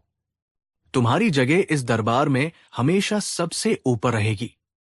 मुल्ला दो प्याजा और उसके साथियों के चेहरे शर्म और हार से काले पड़ गए। उनकी सारी साजिश धरी की धरी रह गई थी। उस दिन के बाद शहंशाह अकबर ने कभी किसी के साथ ऐसा मजाक नहीं किया जिससे उसके सम्मान को ठेस पहुंचे। और बीरबल की गधों की सूची की कहानी हमेशा हमेशा के लिए इतिहास में दर्ज हो गई। ये कहानी सिर्फ एक मजाक और उसके जवाब की नहीं है, बल्कि ये हमें सिखाती है कि शब्द तलवार से भी ज्यादा गहरे घाव दे सकते हैं। और सच्ची बुद्धिमानी सिर्फ जवाब देने में नहीं, बल्कि सही समय पर सही तरीके से आईना दिखाने में है। कहानी 4। आगरा का किला सूरज की पहली किरणों में सोने की तरह दमक रहा था। यमुना नदी शांत भाव से बह रही थी, मानो शहंशाह हिंद जलालुद्दीन मोहम्मद अकबर की सल्तनत की महानता की साक्षी हो। दीवाना में हमेशा की तरह दरबार लगा था, लेकिन आज माहौल कुछ अलग था। हवा में एक अजीब सी अकड़, एक गुरूर तैर रहा था। शहंशाह अकबर हाल ही में दक्कन की एक बड़ी और मुश्किल जंग जीतकर लौटे थे। इस जीत ने उनके आत्मविश्वास को अहंकार की सीमाओं तक पहुंचा दिया था। सिंहासन पर बैठे अकबर की नजरें दरबार में मौजूद हर एक चेहरे पर घूम रही थी। मंत्री, सेनापति, जागीरदार, विद्वान सबके सब सिर झुकाए खड़े थे। उनके चेहरे पर डर और सम्मान का मिलाजुला भाव था। अकबर ने देखा कि कैसे उनके एक इशारे पर सल्तनत के सबसे शक्तिशाली लोग भी कांप उठते हैं। ये एहसास उन्हें एक नशा दे रहा था, एक ऐसा नशा जो उन्हें दुनिया का सबसे शक्तिशाली इंसान होने का यकीन दिला रहा था। उनके करीबी और चापलूस मंत्री मुल्ला दो प्याजा इस मौके को हाथ से जाने नहीं देना चाहते थे। उन्होंने आगे बढ़कर कहा, आलीजा, आपकी जीत ने यह साबित कर दिया है कि इस जमीन पर और आसमान के नीचे आपसे बड़ा कोई शासक नहीं है। आपका हुक्म पत्थर की लकीर है जिसे कोई नहीं मिटा सकता। सेनापति मंसूर खान ने भी अपनी तलवार की मूंछ पर हाथ रखते हुए कहा, जहांपनाह, आपकी एक भ्रिकुटी पर हम मौत को भी गले लगा सकते हैं। आपकी आज्ञा का उल्लंघन करने की हिम्मत तो स्वयं यमराज में भी नहीं है। दरबार में वाहवाही और तारीफों का शोर गूंजने लगा। हर कोई शहंशाह के अहंकार की आग में घी डालने का काम कर रहा था। अकबर का सीना गर्व से और चौड़ा हो गया। उन्होंने अपनी गूंजती हुई आवाज में पूरे दरबार से एक सवाल किया, एक ऐसा सवाल जो उनकी सर्वशक्तिमान होने की भावना से उपजा था। हम ये जानना चाहते हैं, अकबर ने कहा, क्या इस पूरी कायनात में, इस जमीन और आसमान के बीच कोई ऐसा है, कोई भी, जो हमारे हुक्म को टाल सके, जो हमारी आज्ञा का पालन करने से इनकार कर दे? एक पल के लिए दरबार में सन्नाटा छा गया। फिर एक साथ सैकड़ों आवाजें गूंज उठीं, नहीं जहांपना, नामुमकिन, ऐसा कोई पैदा ही नहीं हुआ। अकबर मुस्कुराए। उन्हें यही सुनने की उम्मीद थी, लेकिन तभी उनकी नजरें एक शख्स पर जाकर टिक गई, जो इस शोर शराबे से बेपरवाह खामोशी से खड़ा था। वह थे उनके नवरत्नों में सबसे बुद्धिमान राजा बीरबल। बीरबल के चेहरे पर न तो चापलूसी भरी मुस्कान थी और न ही डर। वो बस शांत थे, जैसे गहरे सोच में डूबे हों। अकबर को ये खामोशी चुभ गई। बीरबल, तुम खामोश क्यों हो? क्या तुम बाकी दरबारियों की बात से सहमत नहीं हो? क्या तुम्हें हमारी ताकत पर कोई शक है? बीरबल ने अदब से सिर झुकाया। गुस्ताखी माफ हो जहांपना, लेकिन हर सवाल का जवाब हमेशा हाँ या नहीं में नहीं होता। दुनिया बहुत पेचीदा है। अकबर का पारा चढ़ गया। गोलमोल बातें मत करो बीरबल, साफ साफ जवाब दो, क्या कोई है जो हमारे हुक्म को टाल सकता है? बीरबल ने एक गहरी सांस ली। वो जानते थे कि सच कहना शहंशाह को नाराज कर सकता है, लेकिन चुप रहना उनकी जमीर के खिलाफ था। जी जहांपना, बीरबल ने स्थिर आवाज में कहा, इस दुनिया में ऐसे लोग हैं जो आपके हुक्म को न सिर्फ टाल सकते हैं, बल्कि पूरी तरह से नजरअंदाज भी कर सकते हैं। यह सुनना था कि पूरे दरबार में जैसे भूचाल आ गया। मुल्ला दो प्याजा और मंसूर खान की आंखों में शैतानी चमक दौड़ गई। उन्हें लगा, आज बीरबल अपनी ही जुबान से फंस गया है। अकबर गुस्से से अपने सिंहासन से लगभग उठ ही खड़े हुए थे। बीरबल, तुम्हारी ये जुर्रत, तुम कहना क्या चाहते हो? कौन है वो जिसमें इतनी हिम्मत है? बीरबल शांत रहे।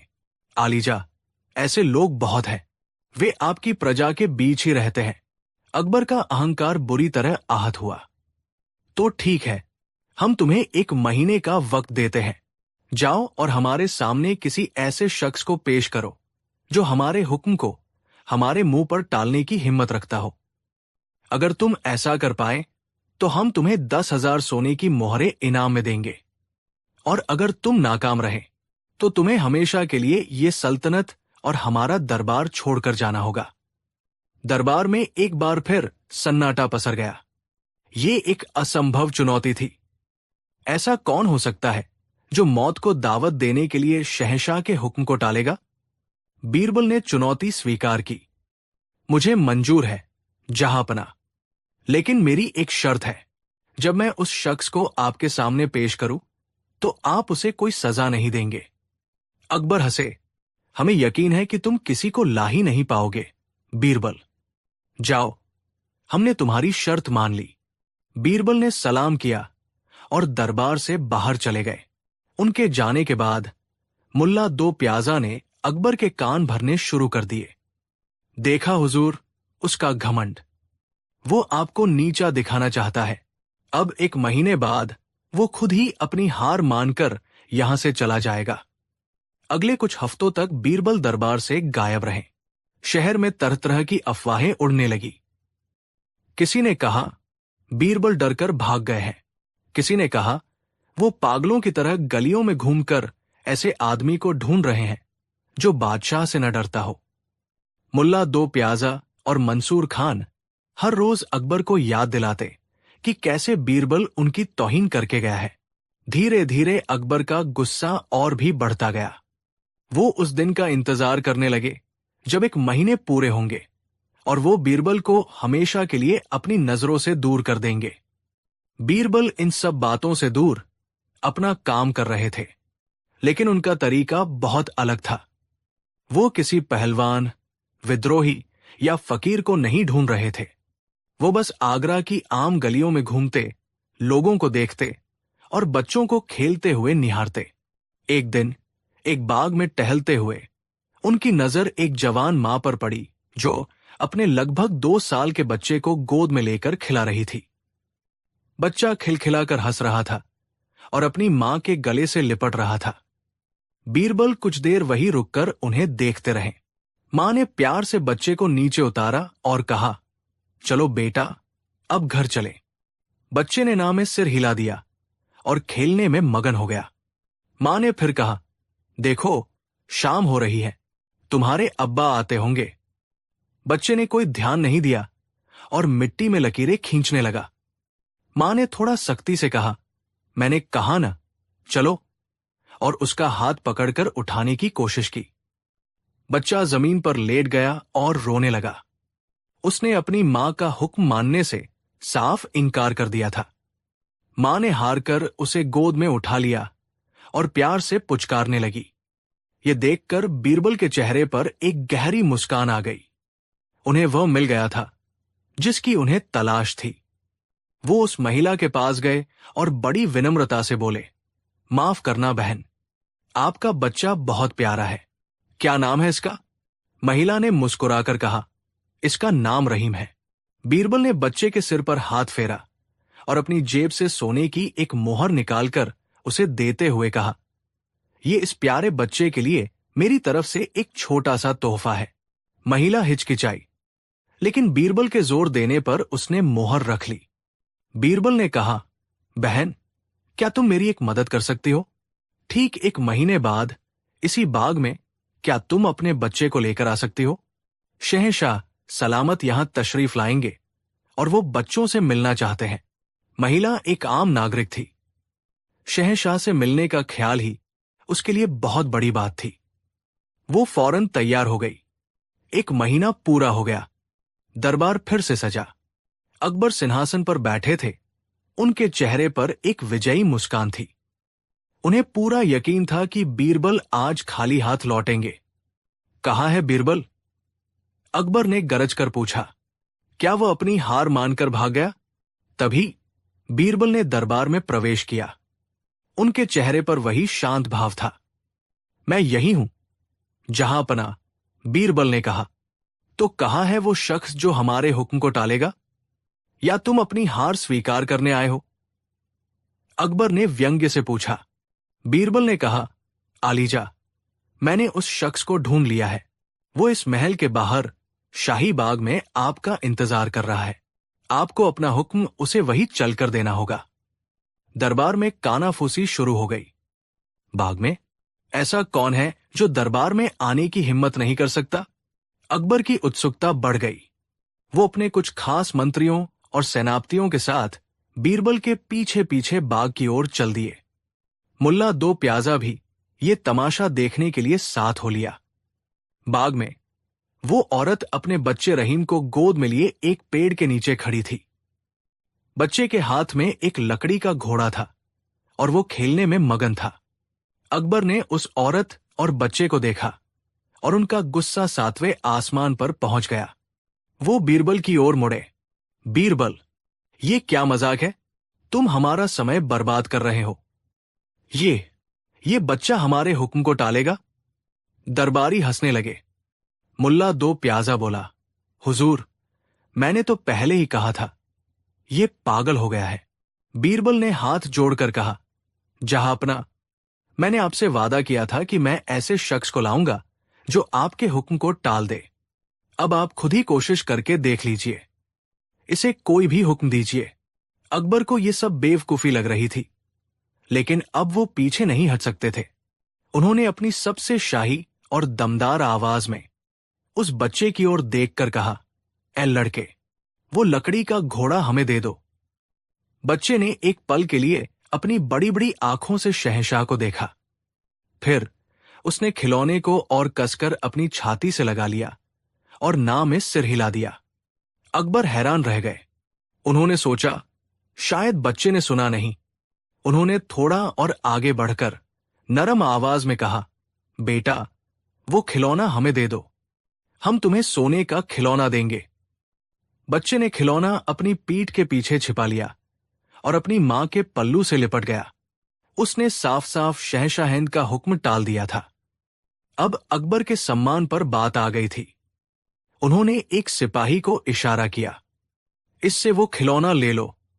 जैसे ही सिपाही आगे बढ़ा, बच्चा जोर जोर से रोने लगा। उसकी मां घबरा गई और उसे सीने से लगा लिया। अकबर का चेहरा शर्मिंदगी और गुस्से से लाल हो गया था। पूरी सल्तनत के मालिक का हुक्म एक 2 साल का बच्चा नहीं मान रहा था, वो भी सबके सामने।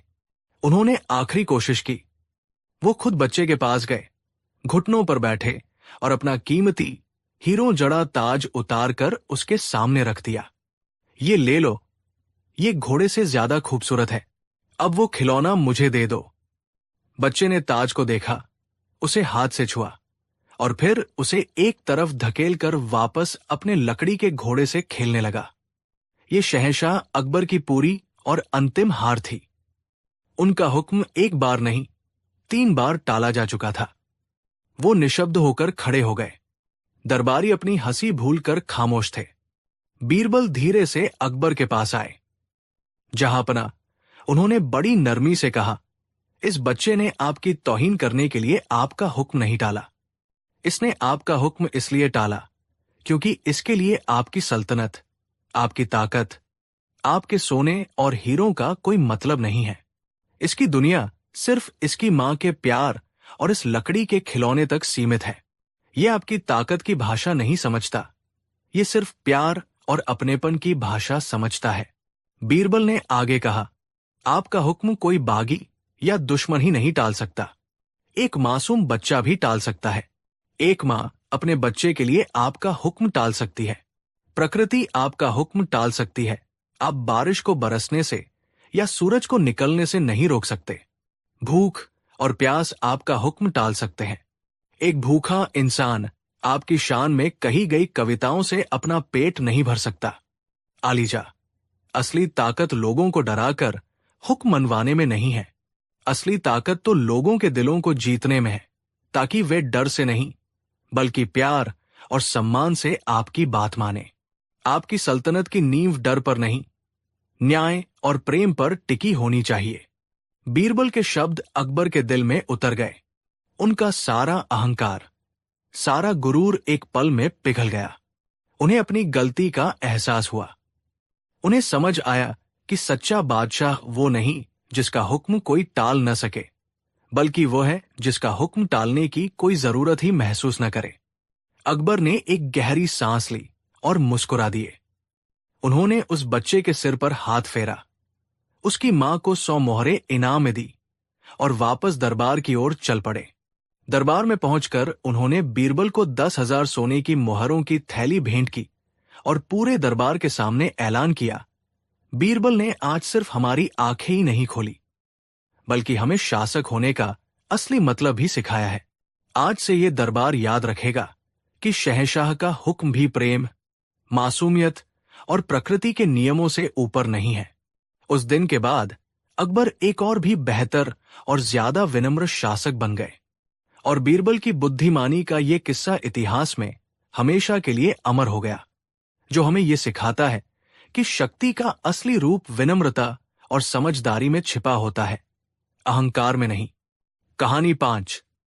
मुगलिया सल्तनत का सूरज आगरा के आसमान पर अपनी पूरी शान से चमक रहा था।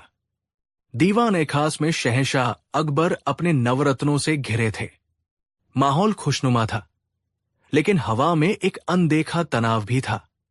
ये तनाव बीरबल के प्रति बाकी दरबारियों की बढ़ती ईर्ष्या थी। बीरबल की बुद्धिमानी, उनकी हाजिर जवाबी और शहंशाह से उनकी निकटता कई दरबारियों की आंखों में कांटों की तरह चुभती थी। खासकर मुल्ला दो प्याजा, वित्त मंत्री राजा टोडरमल के कुछ सहयोगी और सेनापति मंसूर खान का गुट बीरबल को नीचा दिखाने का कोई भी मौका नहीं छोड़ता था। उस दिन की घटना इस दबी हुई नफरत के ज्वालामुखी को फोड़ने का कारण बनी। शहंशाह ने एक विदेशी दूत द्वारा भेंट की गई पन्ने और हीरों से जड़ी एक बेशकीमती माला बीरबल के गले में डालते हुए कहा, बीरबल, तुम्हारी सलाह इस सल्तनत के लिए इस माला से भी ज्यादा कीमती है, इसे स्वीकार करो।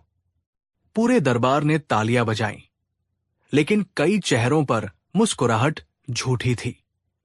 मुल्ला दो प्याजा के चेहरे पर तो जैसे किसी ने कालिक पोत दी हो। उस शाम मुल्ला के घर पर एक गुप्त सभा बुलाई गई। बहुत हो गया, मंसूर खान ने अपनी तलवार की मूंछ पर हाथ मारते हुए कहा। वह एक साधारण ब्राह्मण, जिसे शहंशाह ने राजा बना दिया, हर रोज हमारा अपमान करता है। उसकी चतुराई के किस्से सुनकर हमारे कान पक गए हैं। एक और दरबारी बोला, सही कहते हैं सेनापति जी। शहंशाह उसकी हर बात पर ऐसे यकीन करते हैं जैसे वो कोई आसमानी फरिश्ता हो। हमें कुछ ऐसा करना होगा कि शहंशाह की नजरों में वो हमेशा के लिए गिर जाए। मुल्ला दो प्याजा, जो अब तक खामोश था, अपनी दाढ़ी पर हाथ फेरते हुए बोला, दोस्तों, आग से आग नहीं बुझती। हमें उसे उसकी ही चतुराई के जाल में फंसाना होगा। हमें उसे सीधे सीधे चुनौती नहीं देनी है। हमें एक ऐसा चक्रव्यूह रचना है जिससे वो चाहकर भी न निकल सके। सबकी नजरें मुल्ला पर टिक गई। मुल्ला ने अपनी धूर्त मुस्कान के साथ कहा, हम शहंशाह के सामने एक प्रस्ताव रखेंगे। हम कहेंगे कि बीरबल की बुद्धि की अंतिम परीक्षा ली जाए। हम उनसे 3 ऐसे सवाल पूछेंगे जिनका कोई एक ठोस जवाब हो ही नहीं सकता। सवाल ऐसे होंगे कि वो जो भी जवाब देगा, हम उसे गलत साबित कर देंगे। जब वो भरे दरबार में बार बार गलत साबित होगा, तो उसका घमंड और सम्मान दोनों मिट्टी में मिल जाएगा। शहंशाह खुद देखेंगे कि उनका हीरा असल में एक साधारण पत्थर है। योजना सबको पसंद आई। उन्होंने मिलकर 3 सवाल तैयार किए, जो किसी भी बुद्धिमान व्यक्ति को निरुत्तर करने के लिए काफी थे। 1. इस सल्तनत में सबसे मधुर ध्वनि क्या है? 2. इस सल्तनत में सबसे दुर्गंध वाली गंध कौन सी है? 3. इस सल्तनत का सबसे गहरा और कड़वा सच क्या है? अगले दिन दरबार में माहौल गंभीर था। मुल्ला दो प्याजा ने बड़ी विनम्रता का नकाब ओढ़कर शहंशाह से अर्ज की, आलीजा, हम सब बीरबल की बुद्धिमानी का लोहा मानते हैं, लेकिन हम चाहते हैं कि आज एक ऐसी परीक्षा हो जो हमेशा के लिए यह साबित कर दे कि वही इस सल्तनत के सबसे बड़े सलाहकार पद के योग्य है। अकबर को यह विचार रोचक लगा। कैसी परीक्षा, मुल्ला? जहांपना, हम चाहते हैं कि बीरबल हमारे 3 सवालों के जवाब दें। ये सवाल सल्तनत की आत्मा से जुड़े हैं।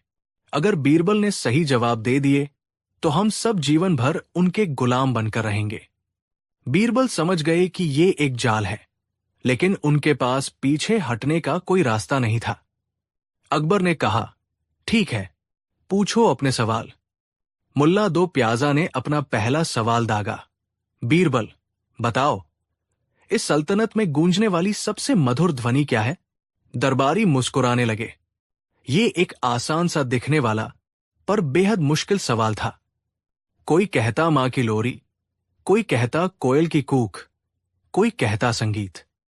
बीरबल जो भी कहते, दूसरा दरबारी उसे काट सकता था। फिर मंसूर खान ने दूसरा सवाल पूछा, और इस सल्तनत की सबसे बुरी, सबसे असहनीय गंध कौन सी है? अब दरबार में दबी हुई हंसी और बढ़ गई। कोई सड़े हुए जानवर का नाम लेता, कोई गंदे नाले का। हर जवाब को गलत साबित करना आसान था। अंत में मुल्ला दो प्याजा ने अपना ब्रह्मास्त्र चलाया। एक ऐसा सवाल जो सीधे सीधे शहंशाह के शासन पर भी उंगली उठा सकता था। उसने पूछा, और आखिरी सवाल, बीरबल, हमें इस सल्तनत का वो सबसे गहरा और कड़वा सच बताओ, जिसे सुनने की हिम्मत सब में नहीं होती। दरबार में सन्नाटा छा गया। ये सवाल एक दोधारी तलवार था। अगर बीरबल ने कोई कमी बताई तो ये शहंशाह की तौहीन होगी, और अगर उसने सब कुछ अच्छा बताया तो उसे चापलूस कहकर झूठा साबित कर दिया जाएगा। अकबर भी इन सवालों की गहराई समझकर गंभीर हो गए। उन्होंने बीरबल की ओर देखा। बीरबल, तुम्हारे पास इन सवालों का जवाब देने के लिए 1 हफ्ते का समय है। 1 हफ्ते बाद इसी दरबार में तुम्हें अपने जवाब पेश करने होंगे। याद रखना, इस बार तुम्हारी प्रतिष्ठा दांव पर है। बीरबल ने सिर झुकाकर कहा, जो हुक्म, जहांपना। जैसे ही बीरबल दरबार से बाहर निकले, अपमान का दौर शुरू हो गया। दरबारी जानबूझकर उनके पास से गुजरते और जोर जोर से कानाफूसी करते। सुना है बीरबल जी सबसे मीठी आवाज ढूंढने निकले हैं। एक ने मजाक उड़ाया, अरे उन्हें कही जाने की क्या जरूरत है, अपनी तारीफ सुन ले, वही सबसे मीठी लगेगी। दूसरे ने व्यंग्य किया, गंध ढूंढने के लिए तो उन्हें शहर के नालों में उतरना पड़ेगा। मंसूर खान ने जोर से हंसते हुए कहा। ये बातें बीरबल के कानों तक पहुंच रही थी, लेकिन उनके चेहरे पर कोई भाव नहीं आया। वो शांत कदमों से अपने घर की ओर बढ़ गए। अगले कुछ दिन बीरबल के लिए बहुत कठिन थे। वो जहां भी जाते, उन्हें मजाक और अपमान का सामना करना पड़ता। बाजार में लोग उन्हें देखकर मुस्कुराते, सिपाही उन पर फप्तियां कसते। ये खबर पूरे आगरा में फैल गई थी कि बीरबल एक असंभव परीक्षा में फंस गए हैं। उन्होंने अपना समय शहर में घूमने, लोगों से बात करने और जीवन को करीब से देखने में बिताया। वो घंटों यमुना के किनारे बैठे रहते, मंदिरों की घंटियां सुनते, मस्जिदों से आती अजान की आवाज पर गौर करते। वो शहर के सबसे अमीर व्यापारी की हवेली में भी गए और सबसे गरीब मजदूर की झोपड़ी में भी। वह दिन रात बस सोचते रहते, लेकिन जवाबों की उलझन सुलझने के बजाय और उलझती जा रही थी। मुल्ला दो प्याजा और उसका गुट अपनी जीत लगभग तय मान चुका था।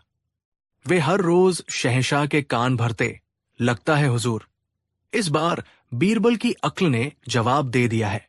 शहर में पागलों की तरह घूम रहे हैं। अकबर भी चिंतित होने लगे। उन्हें लगने लगा कि शायद इस बार उनके सबसे बुद्धिमान सलाहकार की हार निश्चित है।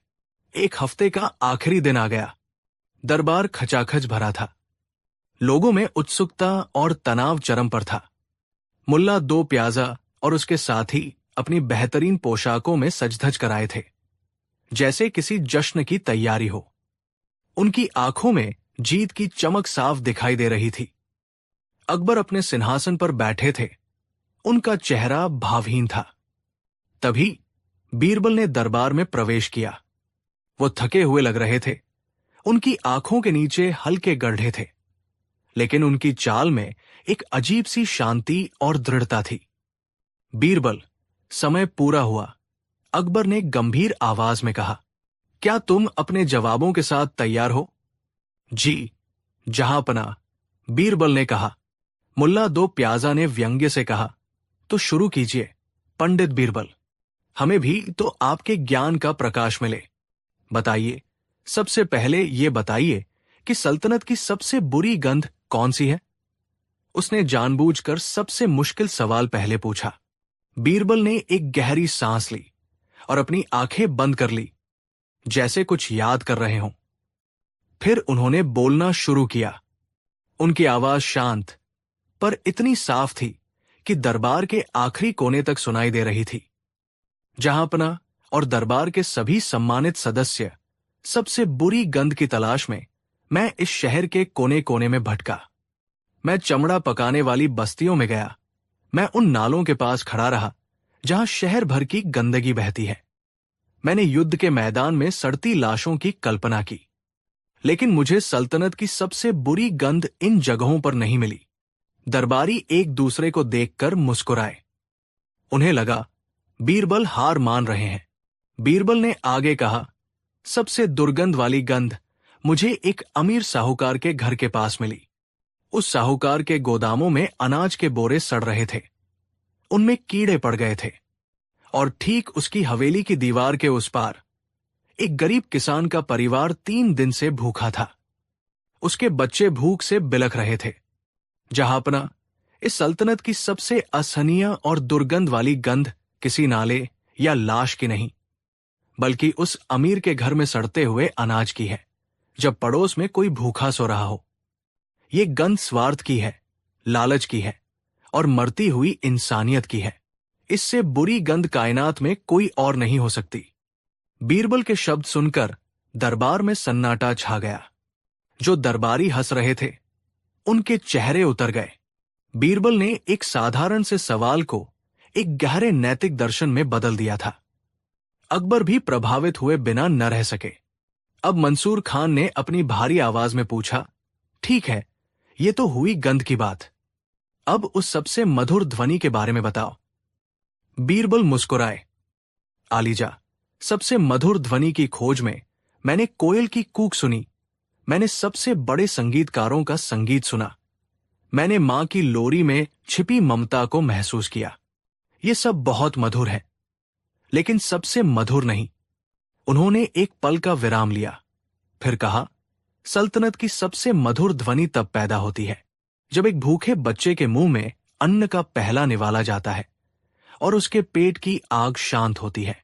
उस बच्चे के चेहरे पर जो तृप्ति और संतोष का भाव आता है और उसकी मां की आंखों में जो सुकून की चमक दिखाई देती है, उस खामोश क्षण में जो ध्वनि पैदा होती है, वो किसी भी संगीत से ज्यादा मधुर है। ये ध्वनि जीवन की है, आशा की है और दया की है। ये ईश्वर का अपना संगीत है। बीरबल के इस जवाब ने दरबारियों को पूरी तरह निरुत्तर कर दिया। उन्होंने एक भौतिक सवाल का जवाब आत्मा के धरातल पर दिया था। अकबर की आंखें भी नम हो गई। अब मुल्ला दो प्याजा की बारी थी। उसका चेहरा पीला पड़ चुका था, लेकिन उसने अपनी आखिरी उम्मीद नहीं छोड़ी थी। उसे यकीन था कि बीरबल तीसरे सवाल के जाल में जरूर फंसेंगे। बहुत खूब बीरबल, बहुत खूब, उसने जहरीली मिठास से कहा। आपकी कल्पना की उड़ान तो काबिले तारीफ है, लेकिन अब कल्पना से बाहर निकलिए और हकीकत की बात कीजिए। हमें इस सल्तनत का और आपके शहंशाह के शासन का सबसे गहरा और कड़वा सच बताइए। यह कहकर उसने अकबर की ओर देखा, मानो कह रहा हो, अब देखिए ये कैसे आपकी तौहीन करता है। सबकी सांसें रुक गई। बीरबल का अगला जवाब या तो उन्हें मौत के मुंह में धकेल सकता था या फिर उन्हें हमेशा के लिए अमर बना सकता था। बीरबल ने अपना सिर झुकाया और फिर सीधे शहंशाह अकबर की आंखों में आंखें डालकर बोले। उनकी आवाज में अब नरमी नहीं, बल्कि एक फौलादी सच्चाई थी। जहांपना, इस सल्तनत का सबसे गहरा और कड़वा सच ये है। बीरबल एक पल के लिए रुके, जिससे सन्नाटा और भी गहरा हो गया, कि इस सल्तनत के सबसे शक्तिशाली, सबसे न्यायप्रिय और सबसे बुद्धिमान शहंशाह जलालुद्दीन मोहम्मद अकबर चापलूसों और स्वार्थी सलाहकारों से इस कदर घिरे हुए हैं कि उन तक एक आम इंसान की सच्ची आवाज पहुंच ही नहीं पाती। दरबार में जैसे बिजली कौंध गई। मुल्ला दो प्याजा और मंसूर खान के पैरों तले जमीन खिसक गई। ये तो सीधा हमला था। बीरबल रुके नहीं। उन्होंने आगे कहा, सबसे कड़वा सच ये है कि इस दरबार में योग्यता की कद्र कम और जी हुजूरी की कीमत ज्यादा है। सच ये है कि आपके सबसे करीबी लोग ही आपके नाम का फायदा उठाकर अपनी जेबें भरते हैं। सच ये है कि आपकी आंखों पर तारीफ की ऐसी पट्टी बांध दी गई है कि आप सच और झूठ का फर्क करना ही भूलते जा रहे हैं। और सबसे बड़ा कड़वा सच ये है, जहांपना, कि आप खुद ऐसे लोगों को बढ़ावा देते हैं जो आपकी हाँ में हाँ मिलाए, और जब कोई मेरी तरह सच बोलने की हिम्मत करता है तो आप उसकी परीक्षा लेकर उसे अपमानित करने का मौका देते हैं।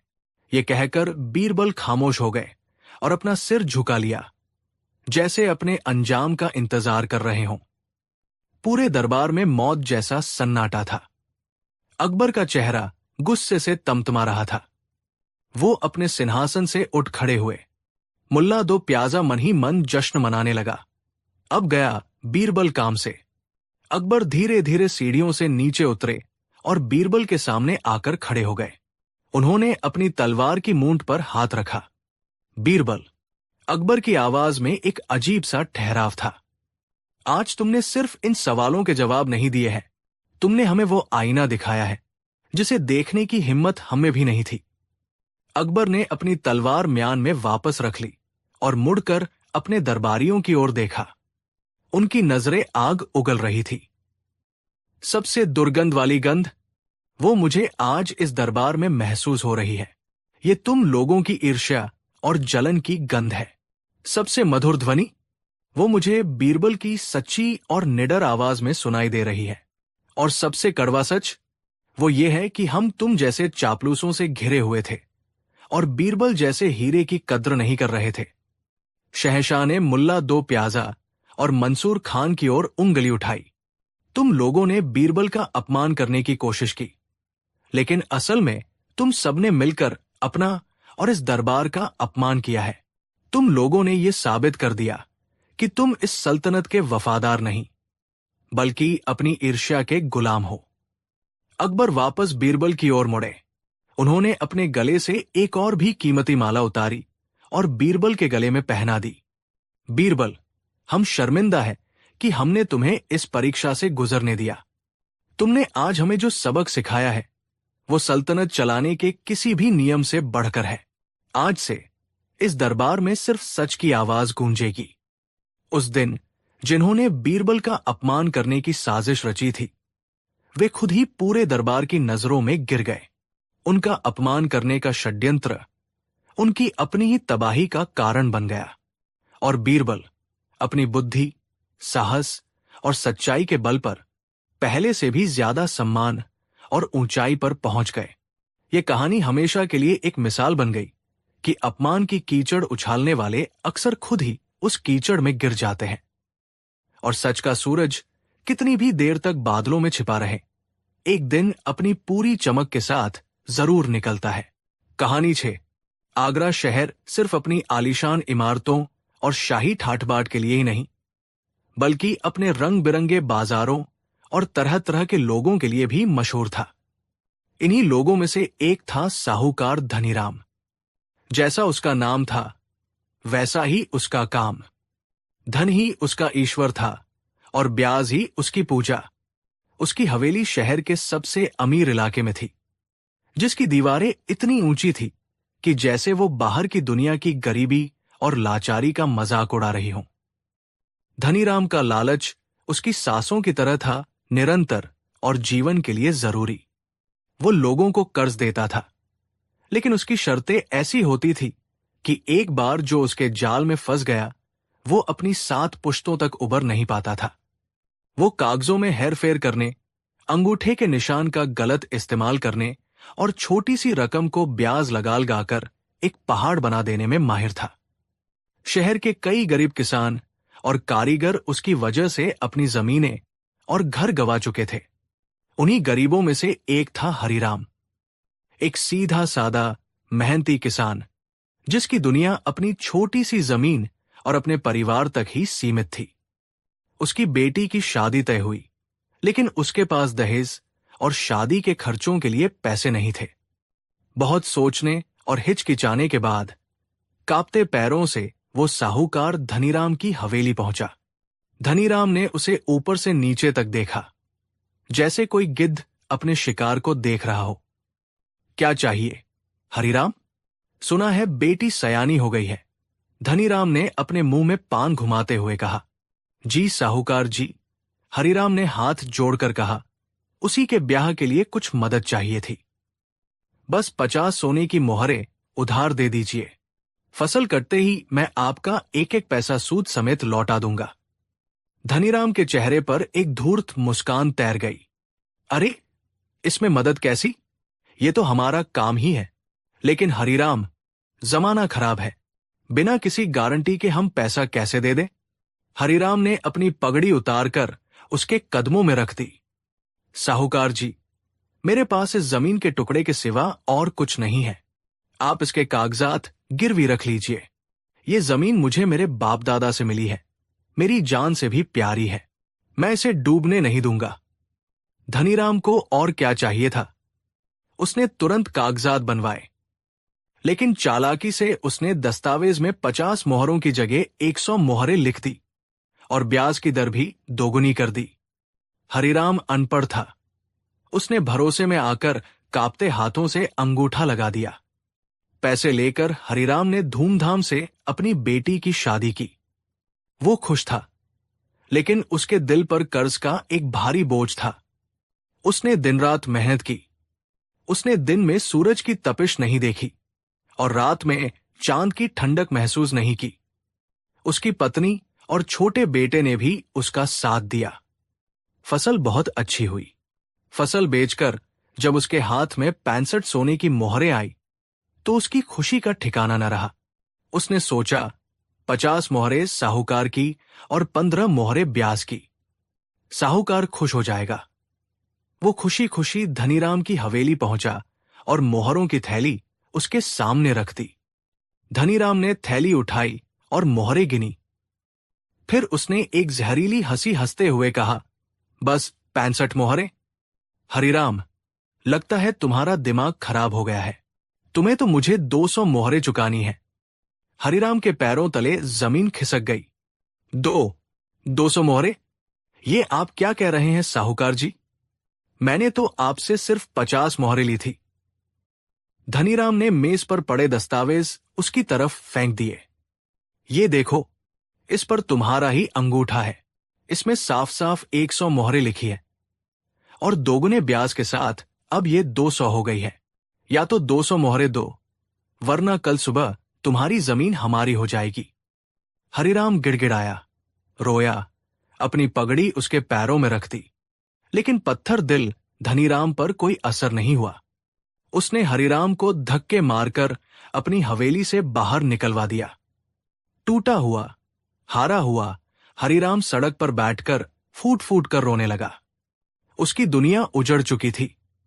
वो जमीन सिर्फ एक टुकड़ा नहीं थी, वो उसके पूर्वजों की निशानी थी, उसके परिवार का पेट पालने का एकमात्र साधन थी।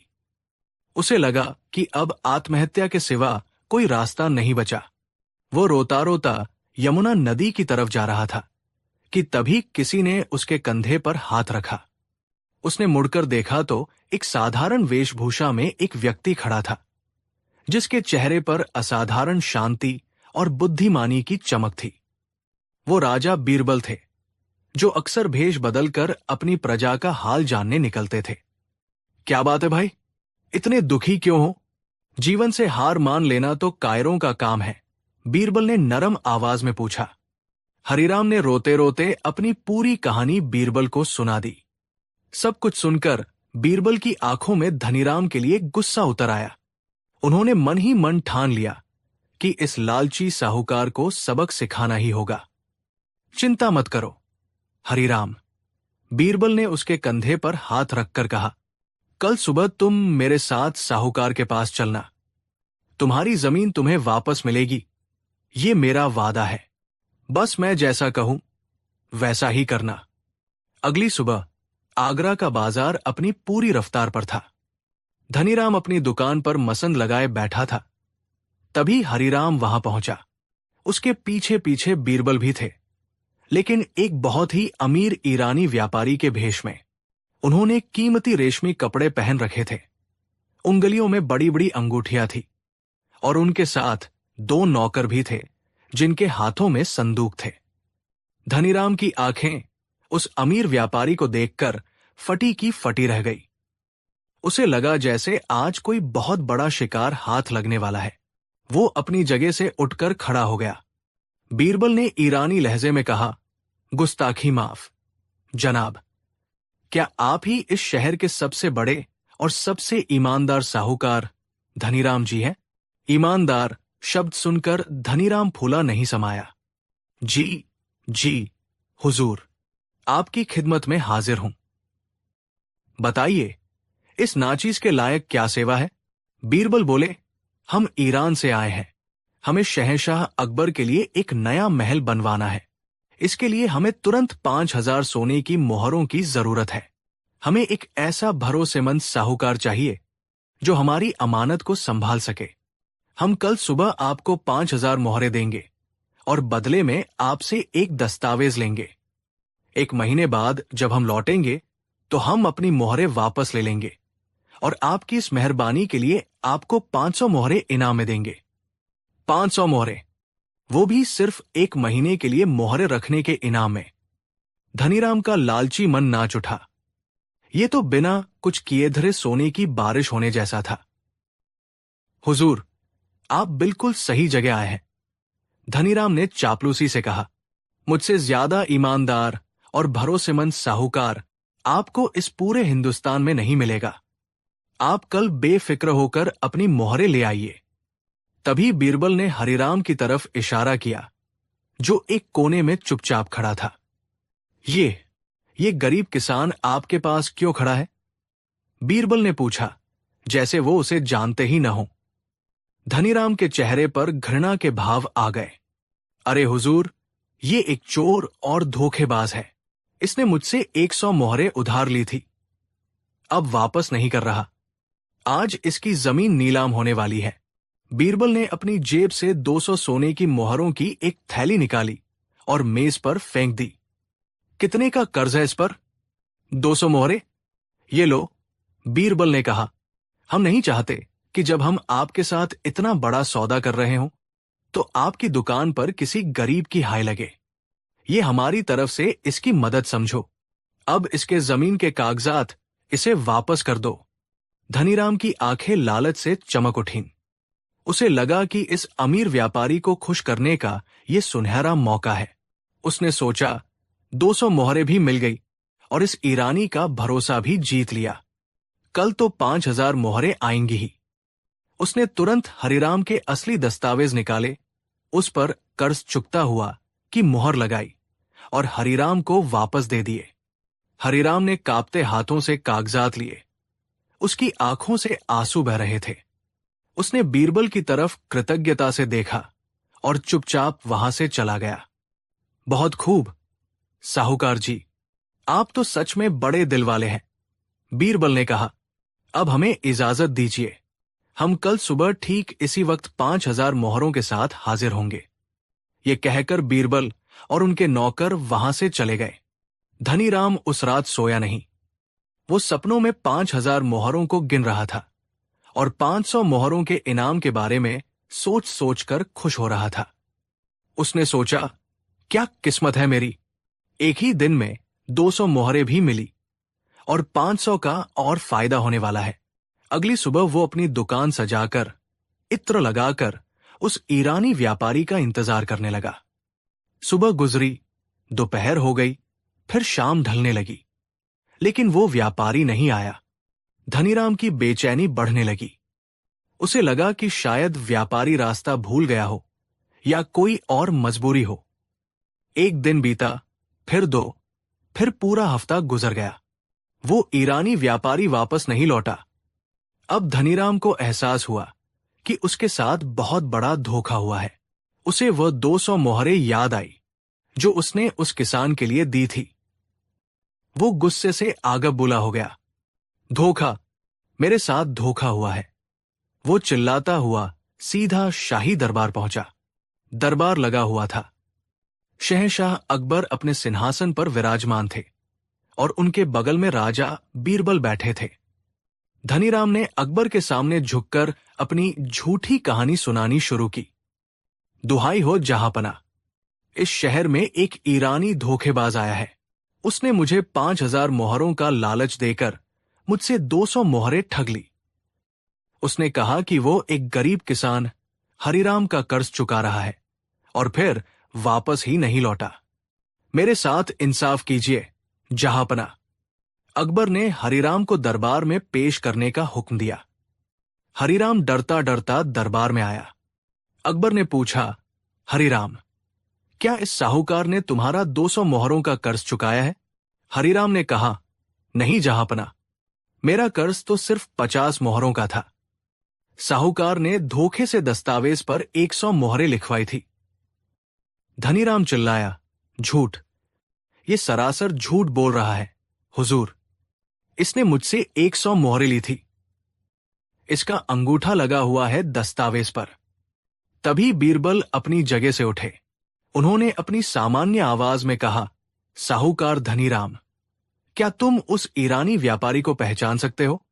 धनीराम ने बीरबल की आवाज सुनी और उसका चेहरा सफेद पड़ गया। ये वही आवाज थी, वही लहजा था।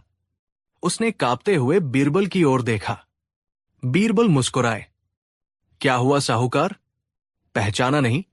मैं ही था वो ईरानी व्यापारी। ये सुनना था कि धनीराम के होश उड़ गए। वो समझ गया कि वो बीरबल के जाल में बुरी तरह फंस चुका है। बीरबल ने शहंशाह अकबर को पूरी सच्चाई बताई। उन्होंने बताया कि कैसे धनीराम ने हरिराम की अनपढ़ता का फायदा उठाकर 50 मोहरों को 100 बनाया और कैसे वो उसकी जमीन हड़पना चाहता था। जहांपना, बीरबल ने कहा, मैंने साहूकार को कोई लालच नहीं दिया। मैंने तो बस इसके मन में पहले से मौजूद लालच के बीज को थोड़ा सा पानी दिया था। इसने 500 मोहरों के लालच में आकर उस 200 मोहरों के फायदे को सच मान लिया, जो असल में था ही नहीं। इसने ये भी नहीं सोचा कि कोई अनजान व्यापारी एक गरीब किसान के लिए इतनी बड़ी रकम क्यों देगा। इसके लालच ने इसकी आंखों पर पट्टी बांध दी थी। बीरबल ने धनीराम की ओर मुड़कर कहा, साहूकार, तुमने हरिराम से 50 मोहरों के बदले 200 मोहरें वसूलने की कोशिश की, यानी 150 मोहरें ज्यादा, और मैंने तुमसे सिर्फ 200 मोहरें ली, वो भी हरिराम की मदद करने के लिए। तुम्हारा नुकसान तो कुछ भी नहीं हुआ। हरिराम का कर्ज चुकता हो गया और तुम्हें तुम्हारी 50 मोहरें ब्याज समेत मिल गई। बाकी 135 मोहरें शाही खजाने में जमा कर दी जाएंगी, तुम्हारे धोखेबाजी के जुर्माने के तौर पर। धनीराम का सिर शर्म और हार से झुक गया। उसे अपना लालच, अपनी बेईमानी, सब कुछ एक पल में समझ आ गया। उसे एहसास हुआ कि लालच में अंधा होकर उसने कितनी बड़ी बेवकूफी की। शहंशाह अकबर बीरबल की इस बुद्धिमानी से बहुत प्रसन्न हुए। उन्होंने धनीराम को चेतावनी देकर छोड़ दिया और हरिराम को उसकी जमीन पर खुशी खुशी खेती करने का आशीर्वाद दिया। ये कहानी पूरे आगरा में फैल गई और लालची साहूकार धनीराम का किस्सा लोगों के लिए एक सबक बन गया। लोगों ने सीखा कि लालच एक ऐसा दलदल है जो इंसान को सही और गलत के बीच का फर्क भुला देता है और अंत में उसे डुबोकर ही दम लेता है। और बीरबल की बुद्धिमानी ने एक बार फिर साबित कर दिया था कि न्याय की चक्की भले ही धीमी चले पर पीसती बहुत बारीक है। कहानी 7। मुगल सल्तनत के उस सुनहरे दौर में जब शहंशाह अकबर का परचम पूरे हिंदुस्तान पर लहरा रहा था, राजधानी आगरा न केवल सत्ता का केंद्र थी, बल्कि व्यापार, कला और संस्कृति का एक धड़कता हुआ दिल भी थी। यमुना के किनारे बसा ये शहर सुबह की पहली किरण के साथ ही जाग उठता था। बाजारों में मसालों की महक, रेशम के थानों की चमक और कारीगरों के हथौड़ों की लयबद्ध गूंज हवा में तैरती रहती थी। इसी आगरा शहर के सबसे व्यस्त बाजार, मीना बाजार के एक कोने में सेठ धनीराम की एक विशाल हवेली थी। धनीराम, जैसा कि नाम से ही जाहिर था, शहर के सबसे अमीर व्यापारियों में से एक था। उसका कपड़ों और जवाहरातों का कारोबार दूर दूर तक फैला हुआ था। लोग उसकी अमीरी की मिसालें देते थे, लेकिन साथ ही उसकी कंजूसी के किस्से भी उतने ही मशहूर थे। कहा जाता था कि धनीराम अपनी परछाई से भी खर्च करवाने में हिचकिचाता था। उसकी आंखें छोटी और धूर्त थी, जो हमेशा मुनाफे और नुकसान का हिसाब लगाती रहती थी। धनीराम के जीवन का सबसे बड़ा सुख और एकमात्र प्रेम उसके सोने के सिक्के थे। हर रात जब पूरा शहर चांदनी की चादर ओढ़कर सो जाता, धनीराम अपनी हवेली के सबसे गुप्त तहखाने में जाता। वहां एक भारी लोहे की तिजोरी में उसने चमचमाते हुए सोने के सिक्कों का एक विशाल संग्रह रखा था। वो घंटों तक उन सिक्कों को अपने हाथों में लेकर उछालता, उनकी खनक सुनता और उन्हें अपनी उंगलियों के बीच महसूस करता। ये उसकी पूजा थी, उसका ध्यान था। उसके लिए इन सिक्कों की खनक किसी मधुर संगीत से कम नहीं थी। एक दिन धनीराम को पास के शहर फतेहपुर सीकरी में एक बड़े सौदे के लिए जाना पड़ा। सौदा इतना बड़ा था कि उसे अपने साथ सोने के सिक्कों से भरी एक थैली ले जानी पड़ रही थी। उसने सावधानी से 500 सोने के सिक्के गिने और उन्हें एक मजबूत चमड़े की थैली में भरा।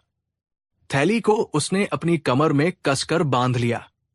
उसकी बैलगाड़ी तैयार थी और वो अपने 2 भरोसेमंद नौकरों के साथ सुबह सुबह ही निकल पड़ा। रास्ता कच्चा और उबड़ खाबड़ था। बैलगाड़ी के पहिए पत्थरों से टकराकर हिचकोले खा रहे थे। धनीराम का ध्यान सौदे में होने वाले मुनाफे के ख्यालों में डूबा हुआ था। वो मन ही मन हिसाब लगा रहा था कि इस सौदे से वो कितना कमाएगा और उन पैसों से वो और कितने सोने के सिक्के खरीदेगा। इन्हीं ख्यालों में खोया हुआ उसे रास्ते की थकान का एहसास ही नहीं हुआ।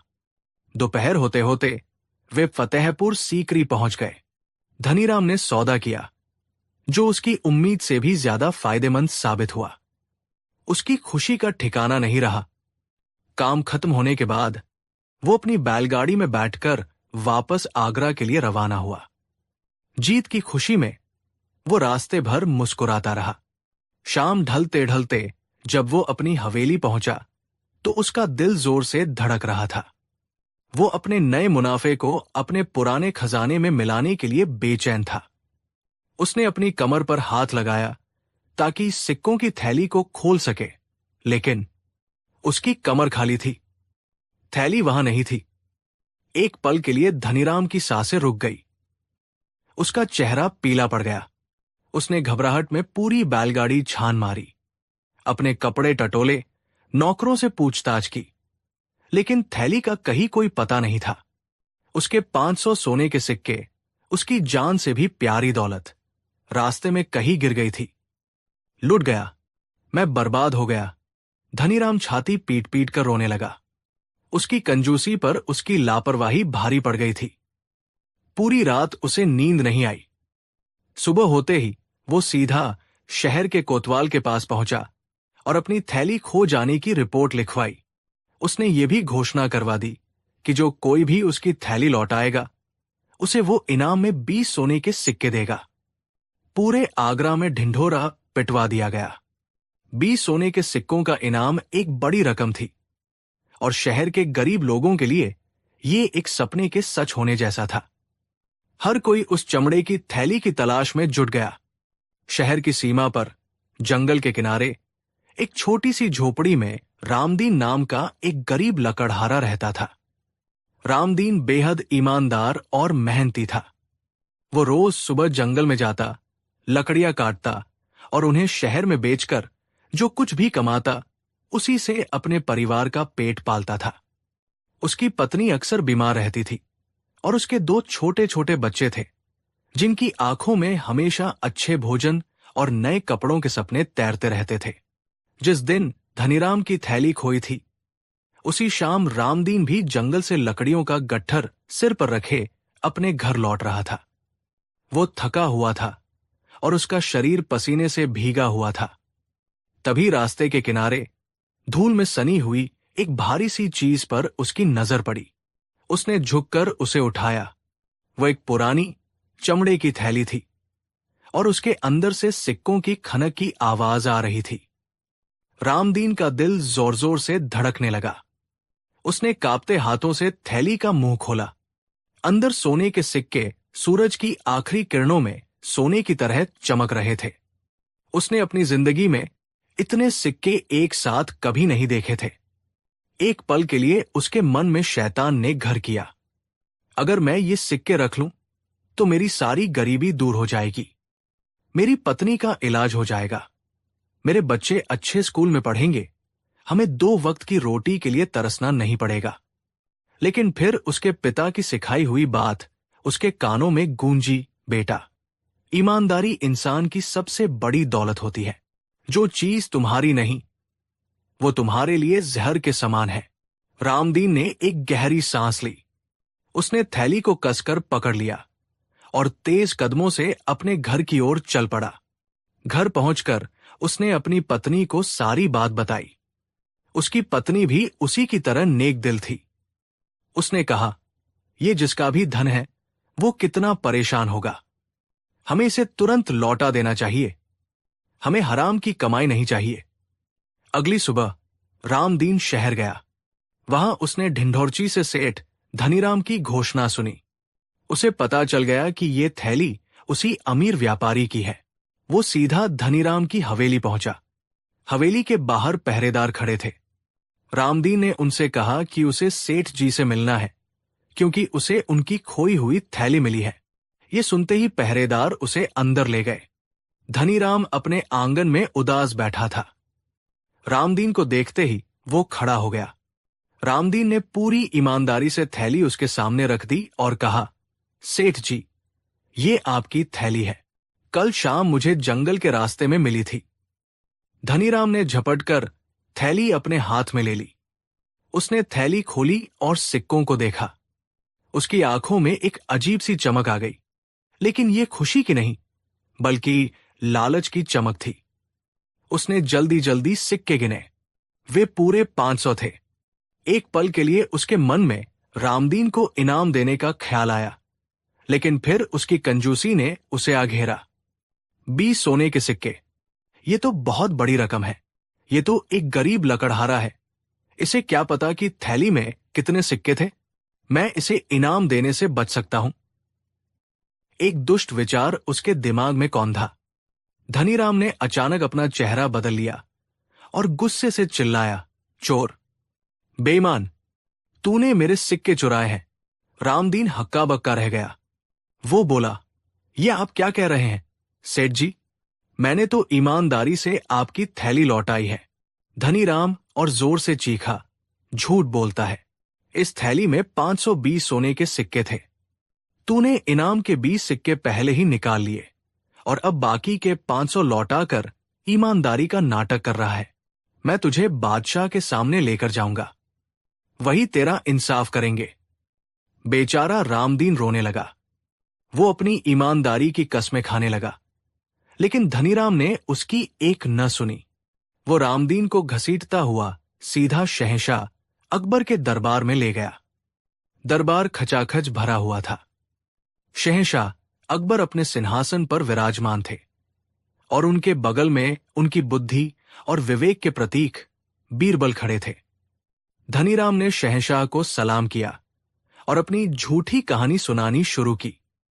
आलम पनाह, न्याय कीजिए। मैं एक गरीब व्यापारी हूं। कल मेरे 520 सोने के सिक्के खो गए थे। इस बेईमान लकड़हारे को मेरी थैली मिली, लेकिन इसने उसमें से 20 सिक्के चुरा लिए और अब सिर्फ 500 सिक्के लौटाकर मुझे ही झूठा साबित करने की कोशिश कर रहा है। अकबर ने रामदीन की ओर देखा, जो डर और दुख से कांप रहा था। क्या यह सच है? अकबर ने पूछा। रामदीन ने रोते हुए कहा, नहीं जहांपनाह, ये झूठ है। मुझे थैली मिली और मैंने उसे बिना खोले जैसा का तैसा सेठ जी को लौटा दिया। मैंने एक भी सिक्का नहीं चुराया। मैं गरीब जरूर हूं, पर बेईमान नहीं। दरबार में मौजूद सभी लोग उलझन में थे। एक तरफ शहर का एक प्रतिष्ठित व्यापारी था और दूसरी तरफ एक गरीब लकड़हारा। कोई गवाह नहीं था, कोई सबूत नहीं था। शहंशाह अकबर भी एक दुविधा में पड़ गए। उन्हें समझ नहीं आ रहा था कि किसकी बात पर यकीन करें। तभी बीरबल आगे आए। उन्होंने शहंशाह से इजाजत ली और दोनों से कुछ सवाल पूछने लगे। बीरबल ने धनीराम से पूछा, सेठ जी, क्या आपको पूरा यकीन है कि आपकी थैली में 520 सिक्के थे? धनीराम ने आत्मविश्वास से कहा, जी हां बीरबल जी, मैंने खुद गिनकर रखे थे, पूरे 520। फिर बीरबल रामदीन की ओर मुड़े, और तुम कहते हो कि तुमने थैली से एक भी सिक्का नहीं निकाला? रामदीन ने सिसकते हुए कहा, जी, मैंने सिर्फ थैली का मुंह खोलकर देखा था कि उसमें सोने के सिक्के हैं। मैंने उन्हें गिना तक नहीं। मेरी नीयत में कोई खोट नहीं थी। बीरबल कुछ देर तक चुपचाप सोचते रहे। उनकी आंखों में एक चमक थी, जैसे उन्हें समस्या का हल मिल गया हो। उन्होंने दोनों की तरफ देखा। धनीराम के चेहरे पर आत्मविश्वास का मुखौटा था और रामदीन के चेहरे पर सच्चाई की बेबसी। बीरबल शहंशाह अकबर की ओर मुड़े और बोले, जहांपनाह, इस मामले का फैसला बहुत सीधा और सरल है। पूरा दरबार हैरान था। अकबर ने पूछा, वो कैसे बीरबल? बीरबल ने मुस्कुराते हुए कहा, सेठ धनीराम का कहना है कि उनकी थैली में 520 सिक्के थे। लकड़हारे रामदीन को जो थैली मिली है उसमें से पूरे 500 सिक्के निकले हैं। इसका मतलब तो साफ है। जहांपनाह। क्या मतलब? अकबर ने उत्सुकता से पूछा। बीरबल ने अपनी बात पूरी की। इसका मतलब यह है कि यह थैली सेठ धनीराम की है ही नहीं, क्योंकि अगर ये उनकी होती तो इसमें 520 सिक्के होते। ये किसी और की थैली है जिसमें 500 सिक्के थे, और ये बेचारा लकड़हारा गलती से इसे सेठ जी का समझ कर ले आया। इसलिए न्याय ये कहता है कि ये थैली और इसके 500 सिक्के इस ईमानदार लकड़हारे को इनाम के तौर पर दे दिए जाएं, क्योंकि इसने इसे पाया है और ईमानदारी से दरबार में पेश किया है। बीरबल ने आगे कहा, और सेठ धनीराम जी को अपनी 520 सिक्कों वाली थैली के मिलने का इंतजार करना चाहिए। जब वो मिलेगी तो उन्हें लौटा दी जाएगी। ये सुनते ही धनीराम के पैरों तले जमीन खिसक गई। उसे अपनी गलती का एहसास हुआ। उसका लालच उसी पर भारी पड़ गया था। अगर वो 20 सिक्कों का इनाम देने से बचने की कोशिश न करता तो उसे अपने 500 सिक्के वापस मिल जाते। अब तो वो उन 500 सिक्कों से भी हाथ धो बैठा था। वो फौरन बीरबल के पैरों में गिर पड़ा और गिड़गिड़ाने लगा, मुझे माफ कर दीजिए हुजूर, मुझसे गलती हो गई। ये थैली मेरी ही है और इसमें 500 सिक्के ही थे। मैं लालच में आकर झूठ बोल गया था। मैंने ही इस गरीब पर झूठा इल्जाम लगाया था। सच्चाई अब पूरे दरबार के सामने थी। धनीराम का चेहरा शर्म से झुक गया था। शहंशाह अकबर गुस्से से लाल हो गए। उन्होंने एक ईमानदार आदमी को बेइज्जत करने और दरबार का कीमती समय बर्बाद करने के लिए धनीराम को कड़ी फटकार लगाई। अकबर ने फैसला सुनाया, सेठ धनीराम, तुमने झूठ बोला और एक निर्दोष पर चोरी का इल्जाम लगाया। तुम्हारे इस अपराध के लिए तुम्हें सजा दी जाती है। इन 500 सोने के सिक्कों में से 100 सिक्के शाही खजाने में जमा किए जाएंगे। बाकी के 400 सिक्के तुम्हारे रहेंगे। फिर वे रामदीन की ओर मुड़े। उनके चेहरे पर प्रशंसा के भाव थे। और रामदीन, तुम्हारी ईमानदारी ने हमारा दिल जीत लिया है। तुम्हारी सच्चाई और नेकी इस सल्तनत के लिए एक मिसाल है। तुम्हें न केवल सेठ द्वारा घोषित 20 सिक्कों का इनाम दिया जाएगा, बल्कि तुम्हारी ईमानदारी के सम्मान में शाही खजाने से 100 सोने के सिक्के और दिए जाएंगे। इस तरह रामदीन को कुल 120 सोने के सिक्के इनाम में मिले। उसकी आंखों में खुशी के आंसू थे। उसने शहंशाह अकबर और बीरबल को झुककर सलाम किया। उसकी गरीबी एक ही दिन में दूर हो गई थी, लेकिन यह किसी चमत्कार या हराम की कमाई से नहीं, बल्कि उसकी अपनी ईमानदारी के बल पर हुआ था। दूसरी ओर धनीराम ने अपने लालच के कारण न केवल 100 सिक्के गंवाए, बल्कि पूरे दरबार में उसकी इज्जत भी मिट्टी में मिल गई। ये कहानी पूरे आगरा में आग की तरह फैल गई। लोगों ने एक बार फिर बीरबल की बुद्धि और न्याय की प्रशंसा की, और सबने ये सबक सीखा कि ईमानदारी शायद शुरुआत में मुश्किल लगे, लेकिन अंत में जीत हमेशा सच्चाई की ही होती है। लालच एक ऐसा दलदल है जो इंसान को सिर्फ नीचे ही खींचता है। रामदीन ने उन सिक्कों से अपनी पत्नी का इलाज करवाया, अपने बच्चों को अच्छी शिक्षा दी और एक सुखद जीवन व्यतीत किया, लेकिन उसने अपनी सबसे बड़ी दौलत, अपनी ईमानदारी को कभी नहीं छोड़ा।